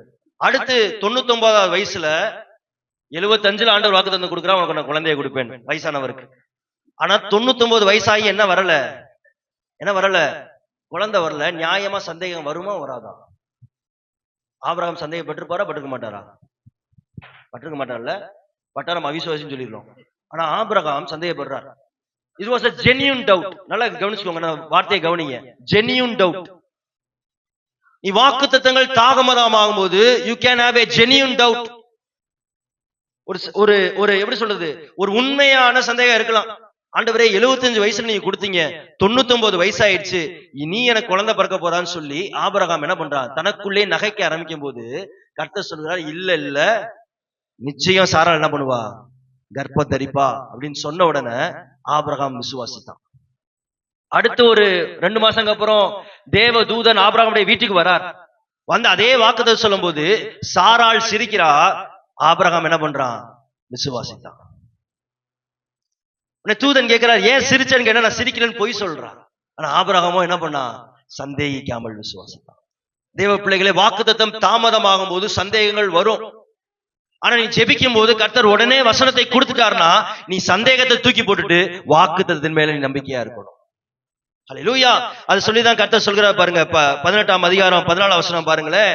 சாராள் சிரிக்கும் போது கர்த்தர் சொல்கிறார் பாருங்களேன், கர்த்தரால் ஆகாத காரியம் ஒன்று உண்டோ?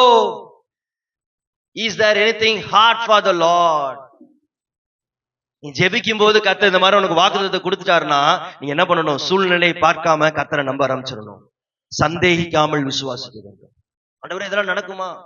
சில பேருக்கு எவ்வளவு வாக்குத்தத்தம் வந்தாலும் அவிசுவாசம் தான் வாயில வரும். கர்த்தர் கர்ப்பத்தை திறப்பாங்க சிஸ்டர், பாஸ்டர் வயசாயிடுச்சு. கடன் அடையும் பிரதர், பாஸ்டர் இன்னி என்னத்தை அடைஞ்சு. பிள்ளைங்க திருந்துவாங்க பிரதர், அது திருந்தாது. கர்த்தர் வாக்குத்தத்தம் கொடுக்கிறாருன்னா சந்தேகிக்காமல் விசுவாசிக்கணும். வாழ்க்கை முறையை பார்க்கும் போது உங்களுக்கு சந்தேகம் இருக்கலாம். ஆனா கர்த்தர் நீ வசனத்தை எடுத்து வாசிக்கும் போது, சபைக்கு வரும்போது, நான் உனக்கு அதை செய்வேன் தேவ வார்த்தை வருதுன்னா சந்தேகத்தை தூக்கி போட்டுட்டு சந்தேகிக்காமல் நீ விசுவாசிக்க ஆரம்பிக்கணும். அப்பதான் வாக்குத்தத்தம் நிறைவேறும். மூணாவது செயல், உன் வாழ்க்கையில வாக்குத்தத்தம் நிறைவேற வேண்டும் என்றால் சந்தேகிக்காமல் விசுவாசிக்கணும். வாக்குரைத்தவர் நிறைவேற்றுவார். எனக்கு கடினம், ஆனா அவருக்கு கடினம் கிடையாது. அல்லேலூயா. விசுவாசித்தான் ஆண்டவர் சாராளின் கர்ப்பத்தை திறந்தார். 100வது வயதுல ஈசாக்கை பெற்றெடுத்தார். அதான் வாக்குத்தத்தம் தாமதித்தாலும் நிறைவேறும். அல்லேலூயா. சந்தேகிக்காமல் விசுவாசித்து உடனடியாய் கீழ்ப்படியணும். அடுத்த பார்ட் என்ன? விசுவாசம் எதுலதான் போகணும்? கீழ்ப்படிதல், ஆக்ஷன்ல இருக்கணும். விசுவாசம் எதுல இருக்கணும்? அதான் ரெண்டையும் சேர்த்து போட்டிருக்கேன். சந்தேகிக்காமல் விசுவாசித்தான். அடுத்து என்ன பண்ண ஆரம்பிச்சாப்ல ஆபிரகாம்? கீழ்ப்படிய ஆரம்பிச்சாப்ல உடனடியாக, காலம் தாழ்த்தாம. ஆதியாகமம் 17ல இந்த கேள்வி கேட்கிறார்ல, எனக்கு வயசாயிடுச்சு, இனி எனக்கு குழந்தை பிறக்குமான்றப்ப அந்த இடத்துல நீங்க பாத்தீங்க என்ன நடக்குன்னா, உடன்படிக்கையை பத்தி பேசிட்டு இருப்பார். நீ விருத்த சேதனம் பண்ணணும் அப்படின்னு சொல்லி, இந்த விருத்த சேதனம் மூலியமா தான் உனக்கும் சந்ததிக்கு நித்திய உடன்படிக்கைன்னு ஆண்டவர் பேசுகிறார். அப்ப அந்த பேசும்போது அந்த கேள்வி வருது, என்னது? எனக்கு ஒண்ணு குழந்தை இல்லையே, இஸ்மவேல் தான் என்ன பண்ணுவான்? இஸ்மவேல் உங்க முன்னாடி பிழைக்கட்டும், இந்த வாக்குத்தத்தம் இஸ்மவேல் மேல வரட்டும் ஆபிரகாம் சொல்லும்போது, கர்த்தர் சொல்றா, இல்ல இஸ்மவேலோட உடன்படிக்கை பண்ணல, உன்னோடு உடன்படிக்கை பண்ண போகிறேன், வானத்தின் திரளாய் என்ன பண்ண போறேன், உன்னை பெருக பண்ண போறேன் அப்படின்னு சொன்ன ஆபிரகாம் விசுவாசித்து அடுத்த நிமிஷம் ஆண்டவர் சொன்ன அந்த உடன்படிக்கை போய் பண்றான். என்ன பண்றான்? எல்லாரையும் கூட்டு போய் என்ன பண்ண ஆரம்பிக்கிறாப்ல? விருத்த சேதனம் பண்றாப்ல. வர்ற அர்த்தம் என்ன? விசுவாசிக்கிறான், கீழ்ப்படுகிறான். உடனடி கீழ்ப்படிதல். இன்னைக்கு கர்த்தர் ஆபிரகாமை ஆசீர்வாதத்துக்கு இன்னொரு முக்கியமான காரணம் என்ன தெரியுமா? தாமதிக்காம கீழ்ப்படிந்தது. அதான் 12:1 பாருங்களேன், உன் வீட்டையும் இனத்தையும் விட்டு புறப்பட்டு போன்னு சொல்றார். அங்க நான் அவனை ஆசீர்வதிப்பேன்னு சொல்லிட்டு 4வது வசனம், கர்த்தர் ஆபிரகாமுக்கு சொன்னபடியே அவன் புறப்பட்டு, கேள்வியே இல்லை, உடனே பேக்கப் பண்ணிட்டாப்ல. அடுத்த நாளே பல நாள் ஒரு இடத்துல இருக்கிறான், கர்த்தர் சொன்ன உடனே என்ன பண்ணிட்டாப்ல? அதுதாங்க விசுவாசம். நல்லா யோசித்து பாருங்களேன். நான் காட்டுகிற தேசத்துக்கு போ, என்னன்னே தெரியாது, ஆனா ஆபிரகாம் விசுவாசத்தினாலதான் கிளம்பி போனாப்ல. அது விசுவாசத்தை உடனே போனாப்ல. ராமின்னு சொல்லுங்க.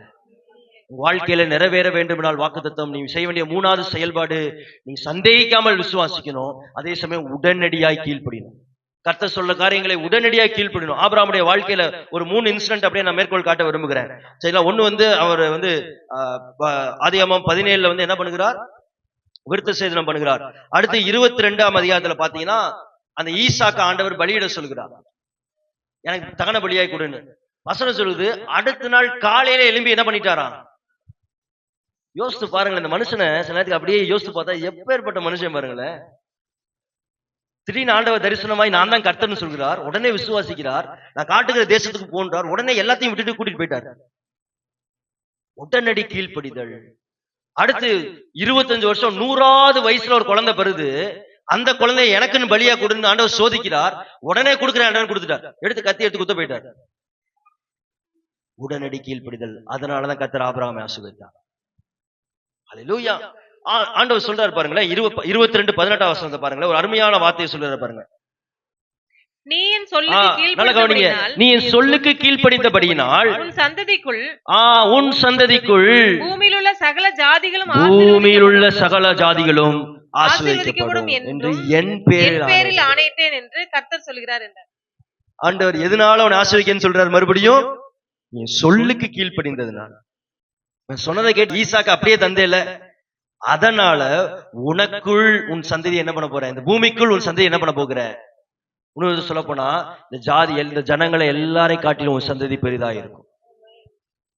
அந்த வாக்குத்தத்தம் நீங்க நிறைவேறி இருக்கா? அதனாலதான் நீங்க ஆபிரகாம் பத்தி பேசிட்டு இருக்கிறோம். தேவ பிள்ளைகளே, விசுவாசம் மாத்திரமில்ல, உடனடி கீழ்ப்படிதல். ஹல்லேலூயா. வாக்குத்தத்தம் நிறைவேற வேண்டும்னா உனக்குள்ள சந்தேகம் இருக்க கூடாது. அவிசுவாச வார்த்தைகள் உங்க வாயிலிருந்து என்ன பண்ணக்கூடாது, புறப்பட்டு வரதை கர்த்தர் விரும்புகல. அது மாத்திரமல்ல, விசுவாசிக்கிற நாம் உடனடியாய் கீழ்ப்படியணும். கீழ்ப்படிதல் சில நேரத்துக்கு கர்த்தர் விரும்பிய காரியத்தை கேட்பார். விரும்பிய நபரா இருக்கும், விரும்பிய பொருளா இருக்கும், விரும்பிய ஒரு பழக்கமா இருக்கும், உங்களுக்கு விரும்பிய ஒரு ஹாபிட்டா இருக்கும். இதனால என்ன ஆண்டவரே வரப்போகுது? அது உனக்கு பாவத்தை விளைவிக்காது, அந்த ஹாபிட் உனக்கு பாவத்துக்குள்ள தள்ளாது. ஆனா ஆண்டவர் அதை வச்சு சோதிப்பார். ஈசாக்கால ஆபிரகாம் ஏதாவது பாவம் ஏற்பட்டுச்சா, தடை ஏற்பட்டுச்சா? இல்ல. ஆனா ஆண்டவர் சொல்றார், அவனை சோதிக்கும்படி ஈசாக்கா எனக்கு கொடுன்றார். இப்ப சில நேரத்துக்கு ஆண்டவருக்கு கீழ்ப்படியும் போது நீ பாவத்தை தான் விடணும்னு கிடையாது, நீ பரிசுத்தமான காரியமாவே இருக்கும். கர்த்தர் கேட்பா, அதை எனக்கு கொடு, இதனால உனக்கு எதுவும் பிரச்சனை கிடையாது, ஆனா நீ கொடுக்க தயாரா இருக்கிறியா அப்படின்பா. ஆமாண்டவரே, இந்தாங்கப்பா, உமக்கு முன்னாடி இதெல்லாம் என்ன பிரயோஜனம் எனக்கு? உமக்கு ஈடா என்ன? நண்பரை கேட்பார், வேலையை கேட்பார், பொருளை கேட்பார், நபர்களை கேட்பார். நீ கொடுக்க ஆயத்தமா இருப்பாயானால் கர்த்தர் வாக்குத்தத்தை நிறைவேற்ற உண்மையுள்ளவராய் இருப்பார். அதெல்லாம் சோதனை. அல்லேலூயா. நீ வாக்குத்தத்தம் நிறைவேற வேண்டும்னால் சந்தேகம் இல்லாமல் விசுவாசிக்கணும். அடுத்து ரெண்டாவது என்ன? உடனடி கீழ்ப்படிதல். சரி ஆண்டவர், உடனே விட்டுறேன், அப்படி விட்டுணும். இல்ல ஆண்டவரே, ஒரு மாசம் போகட்டும், இந்த மாசம் முடியட்டும், அடுத்த வாரத்துல இருந்து இந்த காரியத்தை பண்ண மாட்டேன். தேவ பிள்ளைகளே, அடுத்த செயல்பாடு உடனடி கீழ்ப்படிதல். உண்மை சம்பவத்தை உங்களுக்கு நான் சொல்ல விரும்புகிறேன். ராஜர் அப்படின்னு சொல்லிட்டு, இந்த ரக்பி ஃபுட்பால் பார்த்துருக்கீங்களா? ஒரு பால் எடுத்து அப்படியே இடிச்சு தள்ளிட்டு போவாங்களே, ஓடுவாங்களே, அமெரிக்கா யூஎஸ்ல ரொம்ப ஃபேமஸ் ஆனது. ராஜர் டேலஸ் கவுபாய் அப்படின்ற ஒரு டீமுக்கு கேப்டனா மாறுறாரு. அப்ப அதனுடைய கோச், அவருடைய லாண்ட்ரி அப்படின்னு தான் அவருடைய கோச். இந்த கோச் பயங்கர ஒரு ஸ்ட்ரிக்டான ஒரு கோச். அப்ப அவர் ஒரு பயங்கர ஸ்ட்ரிக்டான ரூல்ஸை போட்டுதான் அந்த டீமை ட்ரெயின் பண்ணார். இப்படி பண்ணக்கூடாது, அப்படி பண்ணக்கூடாது, நீ விளையாடும் போது இவ்வளவு வேகமா போகக்கூடாது, இந்த நேரத்துல நீ அந்த இடத்துக்கு போகணும், நீ இந்த இடத்துலதான் இருக்கணும் அப்படின்னு சொல்லி நிறைய ஸ்ட்ரிக்டான பிரின்சிபல்ஸை போட்டுதான் அந்த கோச் என்ன பண்ணாரு, அந்த டீமை ட்ரெயின் பண்ணாரு. அப்ப ஒரு நாள் ஒரு மேட்ச், முக்கியமான மேட்ச் நடக்குது. அப்ப ராஜருக்குள்ள ஒரு கேள்வி. இந்த கோச் நல்லா புகழ்பெற்ற ஒரு கோச் தான், ஒரு ஜீனியஸான கோச் தான். அதே சமயம் லாரிக்கு ஒரு கேள்வி, நானே நல்லா விளையாடுவேன்ல, ஏன் நான் என்னுடைய திட்டத்தை வச்சு இந்த ஃபுட்பால் டீமை நான் நடத்தக்கூடாது, ஏன் இந்த கோச்சோட பேச்சை நான் கேட்கணும் அப்படின்னு இவருக்குள்ள ஒரு பயங்கர ஒரு போராட்டம். நம்முடைய அனுபவத்தை சொல்லணுமா, இல்ல கோச் சொல்றதை கேட்டு நடப்போமா அப்படின்ட்டு. அப்ப கடைசி அவர் என்ன பண்ணார், சரி நம்ம கோச்சோடைய பேச்சை கேட்போம்னு சொல்லி அவருடைய கோச்சோடைய சத்தத்துக்கு கீழ்ப்படிந்தார். அவர் அந்த மேட்ச்ல வின் பண்ண ஆரம்பிச்சார். நாள் அடைவுல அவருடைய ஸ்கில்ஸ் பயங்கரமா என்ன பண்ண ஆரம்பிச்சு, பயங்கரமா பெருகி கொண்டே இருந்துச்சு. பெருகி கொண்டே மாத்திரம் இல்ல, அவர் அடுத்த 10 வருஷத்துல 1969 இருந்து 1979 வரைக்கும் இவங்களுடைய டீம் தான் அந்த இருக்கிற அந்த இடத்துல ஒரு புகழ்பெற்ற டீம் ஆச்சு. இந்த ராஜருக்கு ஒரு பெரிய ஒரு பட்ட பேர் கொடுத்தாங்க, என்னன்னா கேப்டன் அமெரிக்கா, இல்லைன்னா ராஜர் தி டாஜர் அப்படின்னு கொடுத்தாங்க. கேப்டன் கம்பேக் அப்படின்னு கொடுத்தாங்க. அப்படின்னா என்ன அர்த்தம்னா, இந்த டீமை நல்லா தூக்குனவர் அவர் தான் அப்படின்னு சொல்லி அவருக்குள்ள எல்லா தாளந்துகளுமே இருக்கு, லீடர்ஷிப் இருக்கு, கரேஜ் இருக்கு, ஹோப் இருக்கு, பிளானிங் ஸ்ட்ராட்டஜி இருக்குன்னு சொல்லி அவர் ஒரு புகழ்பெற்ற மனிதராய் மாத்தினாங்க. நீங்க ராஜர் அடிச்சீங்கன்னா வரும். அப்ப ராஜருடைய இன்டர்வியூல ஒரு விஷயம் சொன்னார். என்ன சொன்னார் தெரியுமா? நான் அந்த டீமை பொறுப்பேற்ற போது கோச் எனக்கு ஒரு சில ஆலோசனைகள் கொடுத்தார். அது எனக்கு பிரியமில்லாததா இருந்துச்சு. அப்ப எனக்குள்ள ஒரு கேள்வி வந்துச்சு, கோச்சோட பேச்சை கேட்கவா, என்னுடைய தாளந்த நம்பவான்னு. கடைசியா இந்த ஒரு ஸ்ட்ரகிள் இருந்து நான் என்ன பண்ணேன், என் கோச்சோட பேச்சை கேட்க ஆரம்பிச்சேன். இன்னைக்கு நான் இந்த இடத்துல இருக்கிறேன் அப்படின்னாராம். இன்னைக்கு புகழ் பெற்றவனா இருக்கிறேன், என்னுடைய பிளானை கேட்டுதான் நான் இருந்திருக்க மாட்டேன் அப்படின்னாராம். தேவ பிள்ளைகளே, இதே போலதான் கர்த்தர் நம்ம வாழ்க்கையில் நியமித்த ஆசீர்வாதங்களும். இன்னைக்கு நம்ம வாழ்க்கையை நகர்த்த நமக்கு தெரியும், டிசைட் பண்ண நமக்கு தெரியும். ஆனா நீ கர்த்தருடைய சத்தத்தை கேட்டு, ஆண்டவரே நீங்க சொல்ற காரியத்தை நான் செய்கிறேன், நீங்க சொல்ற சித்தத்தின்படி நடக்கிறேன், நீ கேட்பாயானால் கர்த்தர் உன்னை வாழ்க்கை இறுதியில கர்த்தர் ஆசீர்வதிக்கிறவராய் இருக்கிறார். அல்லேலூயா. கர்த்தர் வைத்த சபைக்கு, கர்த்தர் வைத்த ஊழியருடைய சத்தத்துக்கு நீ கீழ்ப்படிவாயானால், அவங்களுடைய சத்தத்துக்கு நீ கீழ்ப்படிந்து ஒரு சில காரியங்களை நீ செய்வீங்கன்னா கர்த்தர் என்ன பண்ணுவார், உங்களை முடியும் போது ஒரு பொண்ணாதான் கர்த்தர் மாத்துவார்.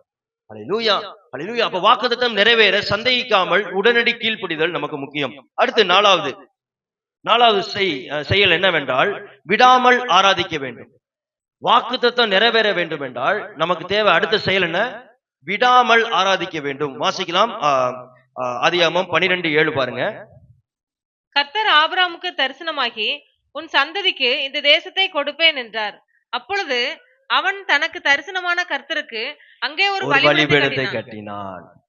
அநேக இன்சிடென்ட்ஸ் நான் உங்களுக்கு ரெஃபரன்ஸ் சொல்றேன். கடைசியா என்ன நடக்கும் அப்படின்னா, ஆபிரகாமுக்கு கர்த்தர் உடன்படிக்கை பண்ணும் போதெல்லாம், கர்த்தர் ஆபிரகாம் வெளிப்பட்ட நாட்கள் எல்லாம், அவன் பிரயாணப்பட்டு போகும்போது எல்லாம், ஒவ்வொரு இடத்துக்கும் போகும்போதும் ஆபிரகாம் என்ன பண்ணிக்கொண்டே இருந்தார்? ஒரு பலிபீடத்தை கட்டி கொண்டே இருந்தார். அந்த பலிபீடத்தின் அர்த்தம் என்ன? கர்த்தர் கொண்டு ஒரு ஆலயத்தை கட்டி ஆண்டவரை ஆராதிக்கிறவராய் காணப்பட்டார். ஹல்லேலூயா, ஹல்லேலூயா. நிறைய இடங்கள் நான் சொல்றேன். அடுத்து வந்து 12:8 பாருங்களேன். அங்க இருந்து இது வேற இடத்துக்கு போகும்போது பாருங்க, பெத்தேலுக்கு ஆயிக்கு நடுவுல பாருங்களேன், அவர் என்ன பண்றாரு பாருங்க, கிழக்கே இருக்க கூடாரம் போட்டு அங்கே கர்த்தருக்கு ஒரு பலிபீடத்தை கட்டி கர்த்தருடைய நாமத்தை தொழுது கொண்டார். அப்ப இந்த பிரயாணம் முழுவதும் ஆபிரகாம் என்ன பண்ணிக்கொண்டே இருக்கிறார்? கர்த்தரை ஆராதித்துக் கொண்டே இருக்கிறார், கர்த்தரை தேடிக்கொண்டே இருக்கிறார். ஹல்லேலூயா. அடுத்து பாருங்க 13:4 வாசிங்க. தான் முதல் ஒரு பலிபீடத்தை உண்டாக்கினதுமான ஸ்தலம் மட்டும் போனான். அங்கே ஆபிரகாம் கர்த்தருடைய நாமத்தை தொழுது கொண்டான். கட்டின பலிபீடத்துக்கு மறுபடியும் வந்து அங்க என்ன பண்றான்? ஆண்டவர் ஆராதிக்கிறான். அடுத்து பாருங்க 21:33 பாருங்களேன். 21:33. ஆபிரகாம் பெயர்சபாவிலே ஒரு தோப்பை உண்டாக்கி, பாருங்க, ஒரு தோப்பை உண்டாக்கி, நல்லா கவனிங்க, சதா காலம் உள்ள தேவனாகிய கர்த்தருடைய நாமத்தை அவ்விடத்தில் தொழுது கொண்டான். ஹல்லேலூயா. நல்லா பாருங்க, ஜர்னி ஆரம்பிக்கும் போது வசனம் என்ன சொல்லுது? கர்த்தருக்கு ஒரு பலிபீடத்தை கட்டுனா.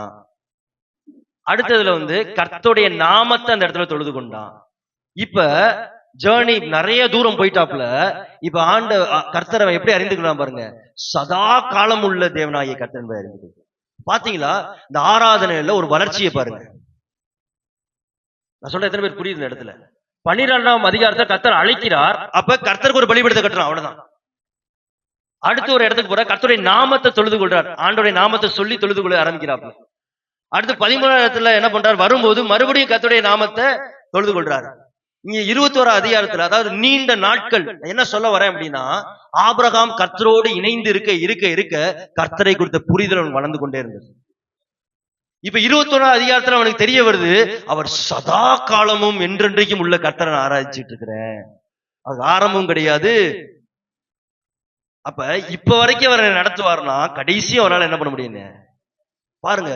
பிரயாணத்தில் ஆபிரகாம் ஆராதிக்கிறவராய் காணப்பட்டார்.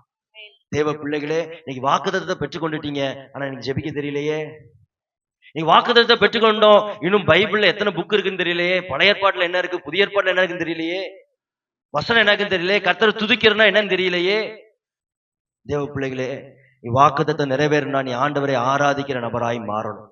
உன் முழங்கால்கள் ஜெபிக்கிற முழங்கால்களாய், உங்களுடைய நாவுகள் துதிக்கிற நாவுகளாய், வேதத்தின் சத்தியத்தை அறிந்தவர்களாய், கர்த்தரோடு நெருங்கி இருக்கிற நபராய் நீ இருக்க வேண்டும். அப்பதான் வாக்குத்தத்தம் நிறைவேறும். ஹல்லேலூயா. இதெல்லாம் நடக்குதா? ஆபிரகாம் இதெல்லாம் பண்றாரா? பண்ணதுனாலதான் அவர் எங்க கொண்டு போயிட்டு இருக்கிறார்? கானானுக்குள்ள கொண்டு போயிட்டு இருக்கிறார் ஆண்டவர். தேவ பிள்ளைகளே, நீ ஆராதிக்க ஆரம்பிக்க வேண்டும். ஹல்லேலூயா. இன்னைக்கு ஞாயிற்றுக்கிழமை ஆராதனை ரொம்ப முக்கியம். வீட்டுல குடும்ப ஜெபம் ரொம்ப முக்கியம். வெள்ளிக்கிழமை ஜெபங்கள் முக்கியம். ஆலயத்திலே கர்த்தரை வந்து தொழுது கொள்றது மிகவும் முக்கியம்.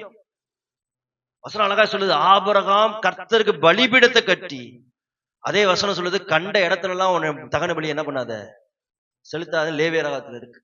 அப்படின்னா என்ன? கர்த்தருக்கு நியமித்த இடத்துல வந்து நீ ஆராதிக்கணும். கர்த்தர் நியமித்த ஆராதனையில, நியமித்த ஆலயத்தில். ஹல்லேலூயா. நீ ஆராதிக்க ஆரம்பிக்கும் போது கர்த்தர் வாக்குத்தத்தத்தை நிறைவேற்றுவார். ஹல்லேலூயா. நீ துதிக்கணும், வாய்கள் துதிக்க ஆரம்பிக்கணும், ஜெபிக்க ஆரம்பிக்கணும், வேதத்தை எடுத்து வாசிக்க ஆரம்பிக்கணும். உங்களுக்கு ஆண்டவருக்கும் அப்படியே தூர உறவோட இருக்க ஆண்டவர் நான் சொல்லுவாங்க, எப்பொழுதும் நினைச்சுக்கிட்டே இருக்கிறேன், எப்பொழுதும் நினைச்சுக்கிட்டே இருக்கிறேன். ஒரு பையன் அப்பா வந்து பிளைட்டை காட்டினாராம். அவனுக்கு இந்த பிளைட் பார்க்கறது ரொம்ப பிடிக்கும். என்னது? பிளைட் பார்க்கறப்ப. அப்ப ஒரு நாள் அப்பா சொன்னாரா, அவனை இந்த பிளைட் உனக்கு ரொம்ப பிடிச்சிருக்குல்லடா, அவனை என்ன பண்றேன், ஒரு நாள் ஏர்போர்ட்டுக்கு உன்னை கூட்டிட்டு போறேன் அப்படின்னாராம். இப்ப ஏர்போர்ட் கிட்ட கூட்டு போனா பிளைட் முன்னாடி நிக்கிறது. பையனுக்கு பயங்கர ஆச்சரியம். என்ன அப்பா, இவ்வளவு பெருசா இருக்கு, ரெக்கையே இவ்வளவு பெருசா இருக்கு, ஆனா வானத்துல பார்க்கும்போது இவ்வளோண்டு தானே இருக்கேன், கையை இப்படி வச்சு இவ்வளவுதானே இருக்கும், நான் நினைச்சேன் பிளைட் இவ்வளவுதான் நான் நினைச்சேன், ஆனா இது என்னது இவ்வளவு பெருசா இருக்கே அப்படின்னாராம். அப்பா சொன்னாரா, ஆமாடா, பிளைட் தூரத்துல போக போக போக அந்த பிளைட்டோட சைஸ் உனக்கு எப்படிதான் இருக்கும், சின்னதா இருக்கும். ஆனா நீ கிட்டக்க வர வர வர வர ஃபிளைட் எப்படி இருக்கும்? பெருசா இருக்கும். அதே போலதான் தேவ பிள்ளையே, உங்களுக்கு ஆண்டவருக்கு இருக்க உறவு. நீ ஆண்டவர் ஒரு மனசுல நினைச்சுக்கிட்டே இருக்கிறேன் அப்படின்னா கர்த்தர் தூரத்துல இருப்பார். ஜெபிக்கும் போது அவர் பிரசனத்தை உணர முடியாது, வசனத்தை வாசிக்கும் போது உணர முடியாது, வீட்டுல ஆசீர்வாதத்தை உணர முடியாது, வாழ்க்கையில ஒரு மாற்றத்தை பார்க்க முடியாது. ஆனா நீ ஆண்டவர்கிட்ட நெருங்க நெருங்க நெருங்க அவர் உன் வாழ்க்கையில பெரிய தேவனாய் இருப்பார், பெரிய காரியங்களை செய்கிறவராய் இருக்கிறார். சொல்ல எத்தனை பேர் புரிகிறது? நீ ஆராதிக்க ஆரம்பிக்கணும். உன்னுடைய விசுவாச கண்கள் வளர வேண்டும். உன்னுடைய ஜெபங்கள் அதிகமாகணும். ஆரம்பத்துல 2 நிமிஷம் ஜெபிச்சு நீ நாட்கள் ஆக 5, 10, 1 மணி நேரம் உபவாசிக்க ஆரம்பிக்கணும். ஒரு அரை நாள் ஜெபிக்க ஆரம்பிக்கணும், முழு நாள் ஜெபிக்க ஆரம்பிக்கணும், முழு நாள் கர்த்தருடைய சமூகத்தில் உட்கார ஆரம்பிக்கணும். வேதத்தை வாசித்து முடிக்க தெரியணும், வசனங்கள் தெரியணும், வாக்குத்தத்தங்கள் தெரியணும், சத்தியம் அறிந்திருக்கணும், துதிக்க தெரிந்திருக்கணும், கர்த்தருடைய நாமங்கள் தெரிஞ்சிருக்கணும், அபிஷேகம் தெரிஞ்சிருக்கணும், வரங்களை பெற்றிருக்கணும். இதுதான் வளர்ச்சி. அல்லேலூயா. வாக்குத்தத்தங்கள் வாழ்க்கையில் நிறைவேறணும்னா வாழ்க்கை ஆராதனையாய் மாற வேண்டும். இந்த பிரயாணத்துல வாழ்க்கை ஆராதனையாய் மாற வேண்டும். அல்லேலூயா. கடைசியாக 5வது வாக்குத்தத்தம் நிறைவேற நாம் நம்முடைய பங்கு என்னவென்றால் பிரயாசப்பட வேண்டும்.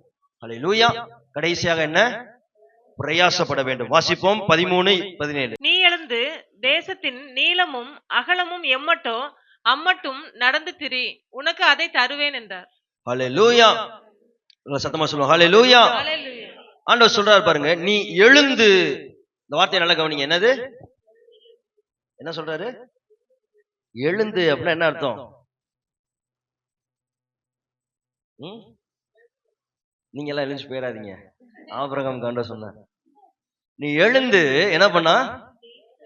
தேசத்தின் நீளமும் அகலமும் எம்மட்டுமோ அம்மட்டும் என்ன பண்ண? என்னது? நடந்து. ஒரு நாள் கிடையாது, 2 நாள் கிடையாது, நடந்துகிட்டே இரு. என்ன பண்ண போறேன்? அதை நான் உனக்கு தருவேன். இதே இதுதான் பாருங்க 12ஆம் அதிகாரத்தில் 6வது வசனம். ஆபிரகாம் அந்த தேசத்தில் சுற்றி திரிந்து என்ன பண்றாரு? ஆபிரகாம் வாக்குத்தத்தம் சொல்லிட்டார் ஆண்டவர். உன்னை பெரிய ஜாதி ஆக்க போறேன், உன்னை ஆசீர்வதிக்க போறேன், உன் பேரை பெருமைப்படுத்த போறேன், உனக்கு ஒரு கானான் தேசத்தை தர போறேன் சொல்லிட்டாரு. சொல்லிட்டு காட்டுகிற தேசத்துக்கு சொன்னதுக்கு அப்புறம் வாக்குத்தத்தை பெற்றுக்கொண்ட ஆபிரகாம் ஒரே இடத்துல உட்கார்ந்து இருக்குல்ல, அதுக்கு மாறா என்ன பண்றான்? சுற்றி திரிகிறான்.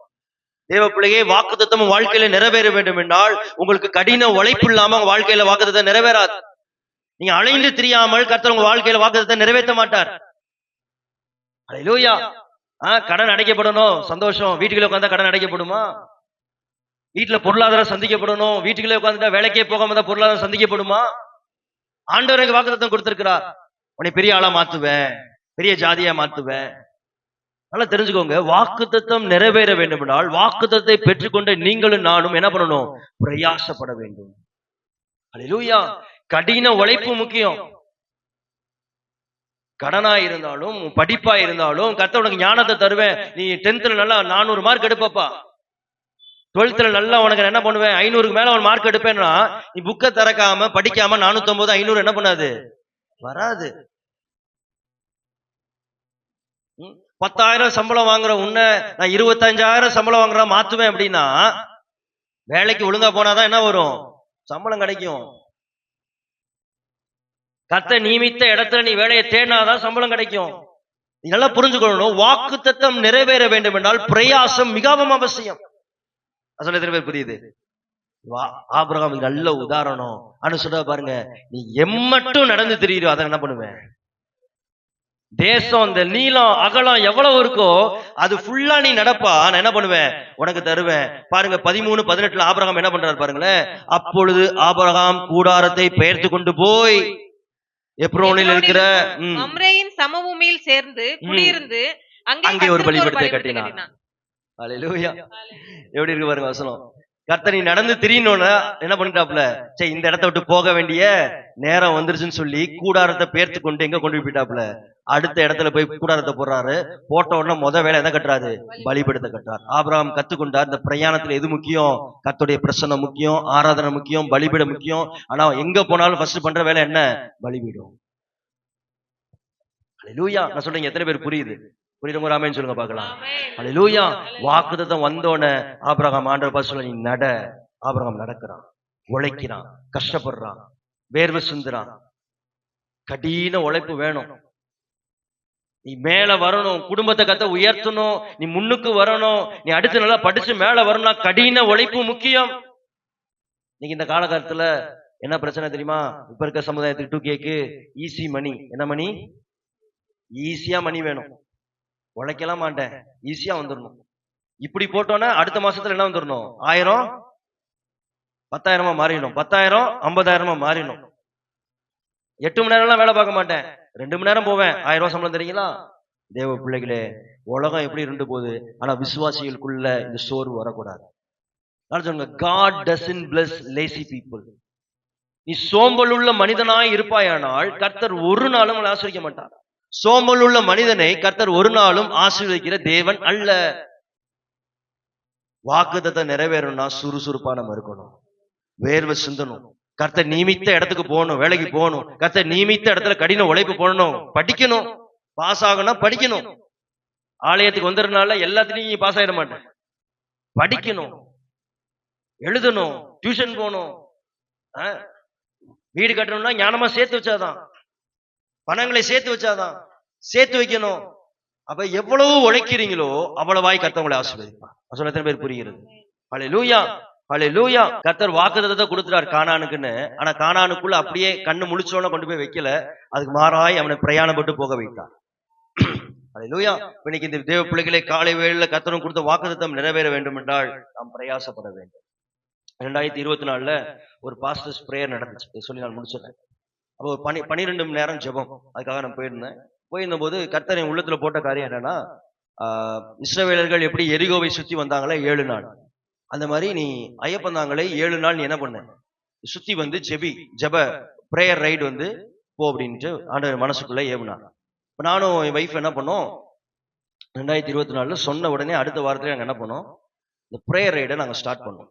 சரிங்களா? சர்ச்சில் இருந்து ஆரம்பிப்போம், ப்ரேயர் பண்ணி ஆரம்பிச்சு அப்படியே இங்கே போயிட்டு மெயின் ரோட்ல அப்படியே போய் இந்த அம்பேத்கர் ரோடு இருக்குல்ல, அம்பேத்கர் சில இருந்து அப்படியே ரைட் எடுத்து அப்படியே இந்த SRMC போலீஸ் ஸ்டேஷனுக்குள்ள வந்து அப்படியே எங்க ஃப்ரண்ட்ல இருக்கிற இந்த SBI பேங்க், அதெல்லாம் ஐயப்பந்தாங்கல் வரைக்கும் இருக்கு.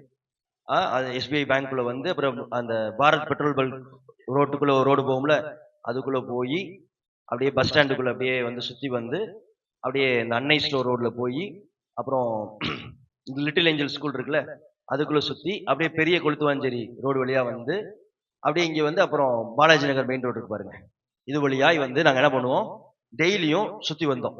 முதல் நாள் ஒரு ஓட்டம், 2வது நாள் ஒரு ஓட்டம். அப்ப ஒரு ரைடு சுத்தி வர்றதுக்கே எவ்வளவுனா 45 மினிட்ஸ் ஆகும். எத்தனை நிமிஷம்? 45 நிமிஷம். அப்ப ஞாயிற்றுக்கிழமை ஒரு நாள் இருந்துச்சு, பயங்கர டயர்டு. ஆனாலும் என்ன பண்ணிட்டோம், முடிச்சுட்டு இந்த ப்ரேயர் அப்படியே பண்ணிடணும்னு சொல்லிட்டு ஞாயிற்றுக்கிழமை ஆராதனையும் முடிச்சதுக்கு அப்புறம் ஒரு நாள் என்ன பண்ணோம், நைட் ஈவினிங் சர்வீஸ்லாம் முடிச்சுட்டு போனோம். இப்ப 7வது நாள் வருது. 7வது நாள் எத்தனை தடவை சுத்தணும்? எரிகோவங்க எத்தனை தடவை சுத்துனாங்க? 7வது நாள் 7 நாள் சுத்தினாங்க. அப்ப இப்ப 7வது நாள் 7 தடவை என்ன பண்ணணும், ஐயப்பந்தாங்களை சுத்தணும். இப்ப நானும் ஒய்ஃபும் நல்லா உற்சாகமா ப்ரே பண்ணிட்டு மத்தியானம் 2 மணிக்கு ஆரம்பிச்சோம். இன்னும் ஞாபகம் இருக்கு எனக்கு, 2 மணிக்கு ஆரம்பிச்சோம். சுத்துறோம் 7 தடவை. நானும் ஈஸியா சுத்திலாம் நினைச்சேன். சுத்துறோம் சுத்திக்கிட்டே இருக்கிறோம். 7வது ரவுண்டு முடிக்கிறப்ப மணி 8 மணி. எத்தனை மணி? 8 மணி. எத்தனை மணிக்கு ஆரம்பிச்சோம்? 7 தடவை. அந்த வண்டியில போகும்போது எனக்குள்ளே ஒரு கேள்வி, நம்ம பைத்தியக்கார மாதிரி சுத்திட்டு இருக்கிறோமோ அப்படின்னு நான் யோசிக்கிறேன். அப்புறம் ஆண்டவர் சொன்ன வாக்குத்தத்தத்தை ஞாபகம் வருது. இல்ல, கர்த்தர் சொல்லியிருக்கார், இது என்ன பண்ணும், விசுவாசத்தோட பண்ணணும்னு சொல்லி விசுவாசத்தோட ஆண்டவர் சொன்ன, ஆண்டவரே பைத்தியக்கார மாதிரி சுத்தினாலும் பரவாயில்ல, எனக்கு தேவை இந்த இடத்துல ஆத்துமா கொடுங்கப்பான்னு சொல்லி 7 நாள் 7 தடவை சுத்திட்டு இருக்கிறோம். சுத்தி முடிச்சுட்டு நைட்டு போனா ஹோட்டலுக்கு போறோம். மணி 8 மணி. பெண்டு கலண்டுருச்சு. எனக்கும் இடுப்புல வலி, வைஃபுக்கும் இடுப்புல வலி. நாங்க சுத்தின வண்டி என்னன்னா, என் பழைய வண்டி ஞாபகம் இருக்குதா, ஒரு அப்பாச்சி, அதுக்கு 17 வயசு, அதுவே தாத்தா வயசு ஆக போகுது. அந்த வண்டியில தான் உட்காந்து சுத்தணும் 7 தடவை. அதனால சாக்கப்சரும் கிடையாது, ஒண்ணும் கிடையாது. எனக்கு ஒரு பக்கம் வலி, வைஃபுக்கு ஒரு பக்கம் வலி. ஹோட்டல்ல போய் உட்காந்து சாப்பிட்டுட்டு இருக்கிறோம். அது வரைக்கும் இல்லாத மழை சடச்சடன்னு பெஞ்சிச்சு. கர்த்தர் சொன்னார், ஒரு ஆசீர்வாதமான மழை. ஒரு வெறும் 15 நிமிஷம் மாத்திரம் பெஞ்சு, as a sign, நீ எனக்காக நீ சுத்தினே இல்ல, இது ஒரு சைன், உனக்கு நீ ஒரு ஆசீர்வாதத்தை தருவேன் அப்படின்னு சொல்லி வெறும் 15 நிமிஷம். எனக்கு ஞாபகம் இருக்கு, சடன்னு பெஞ்சிச்சு. ஆண்டவர் உள்ள சொன்னா இது ஆசீர்வாதம் மழை அப்படின்னா. கரெக்டா 15 நிமிஷத்துக்கு அப்புறம் நின்றுச்சு. நின்றுட்டு நாங்க வீட்டுக்கு வந்துட்டோம். வீட்டுக்கு வந்துட்டு ஒரு மாசம் போனதுக்கு அப்புறம் எனக்கு போன்கள் வந்துச்சு. ஒரு சில ஆத்துமாக்கள் எல்லாம் போன்கள் வந்துச்சு.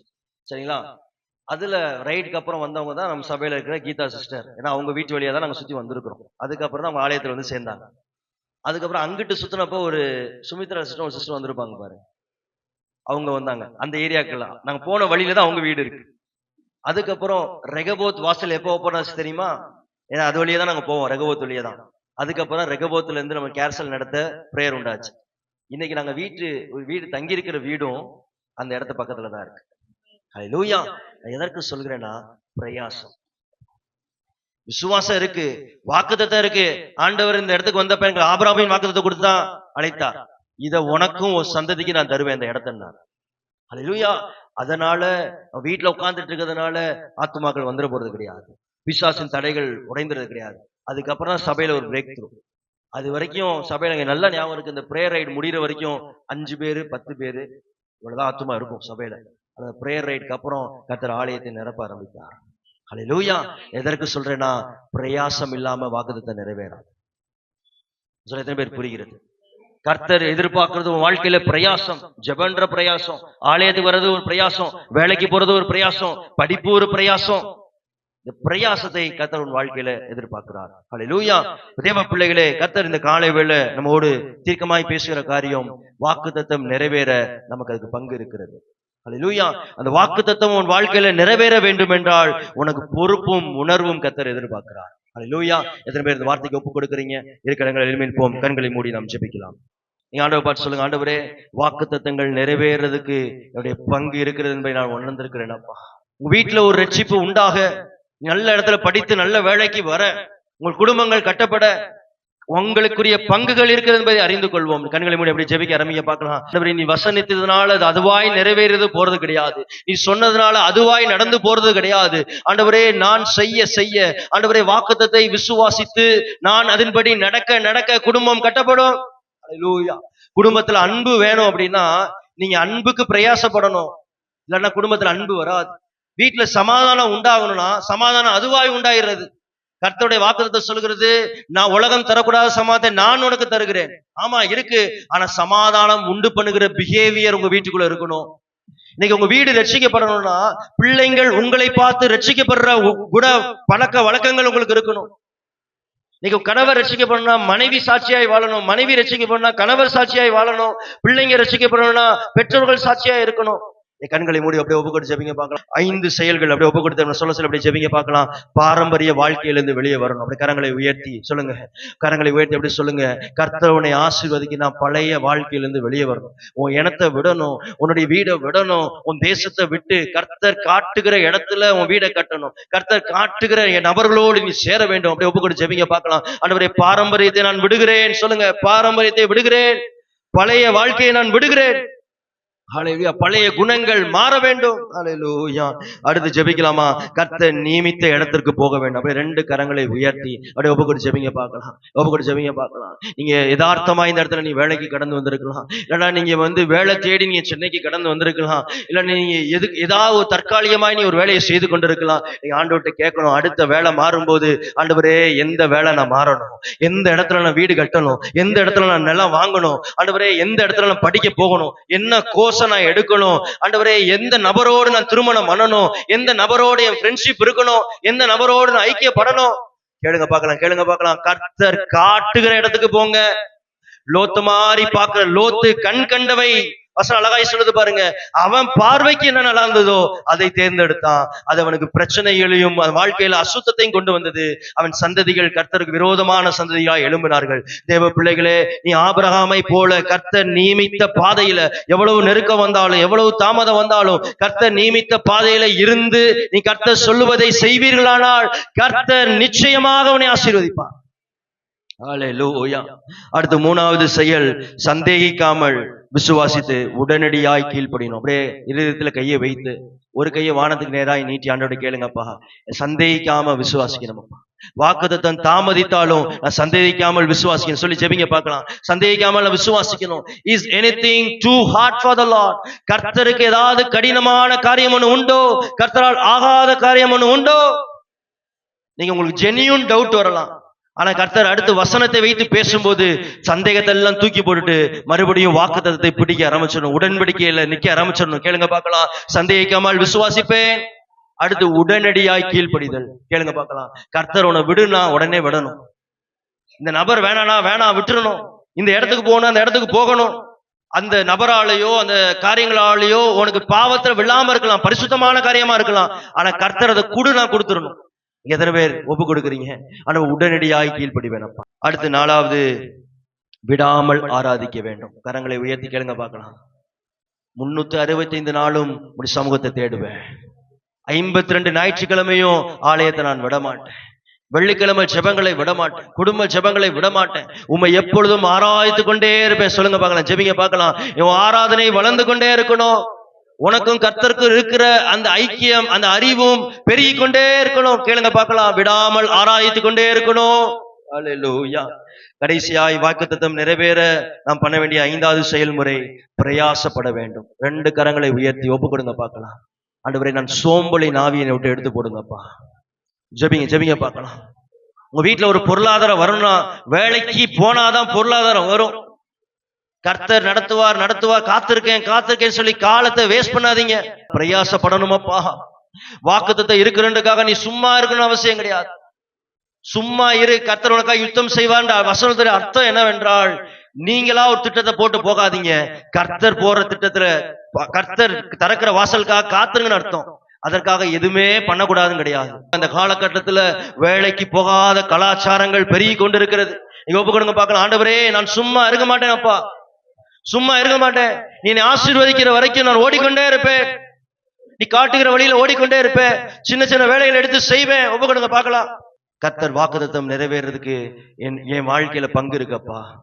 ஒப்பு கொடுக்குற கரங்களை உயர்த்தி உங்க ஜெபிக்க இருக்கிறேன். அன்பின் பிதாவே, கரங்களை ஒப்பு கொடுத்து நாங்க இருக்கிற எங்களை ஆசீர்வதிங்கப்பா.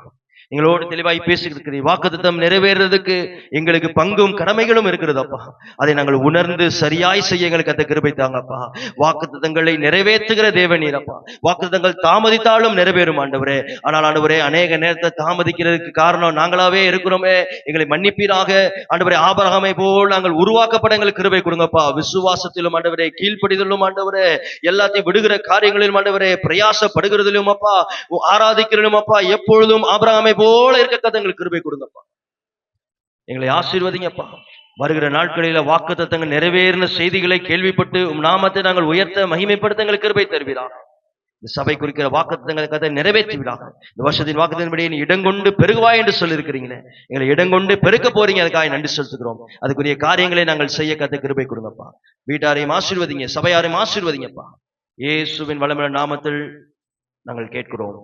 ஜீவனுங்க நல்ல பிதாவே, ஆமேன் ஆமேன். சேர்ந்து சொல்வோம். என் ஆத்துமாவே என் முழுமே ஒரு பரிசுத்த நாமத்தை ஸ்தோத்திரி. என் ஆத்துமாவே கர்த்தரை ஸ்தோத்திரி. கர்த்தர் செய்த சகல உபகாரங்களை மறவாதே.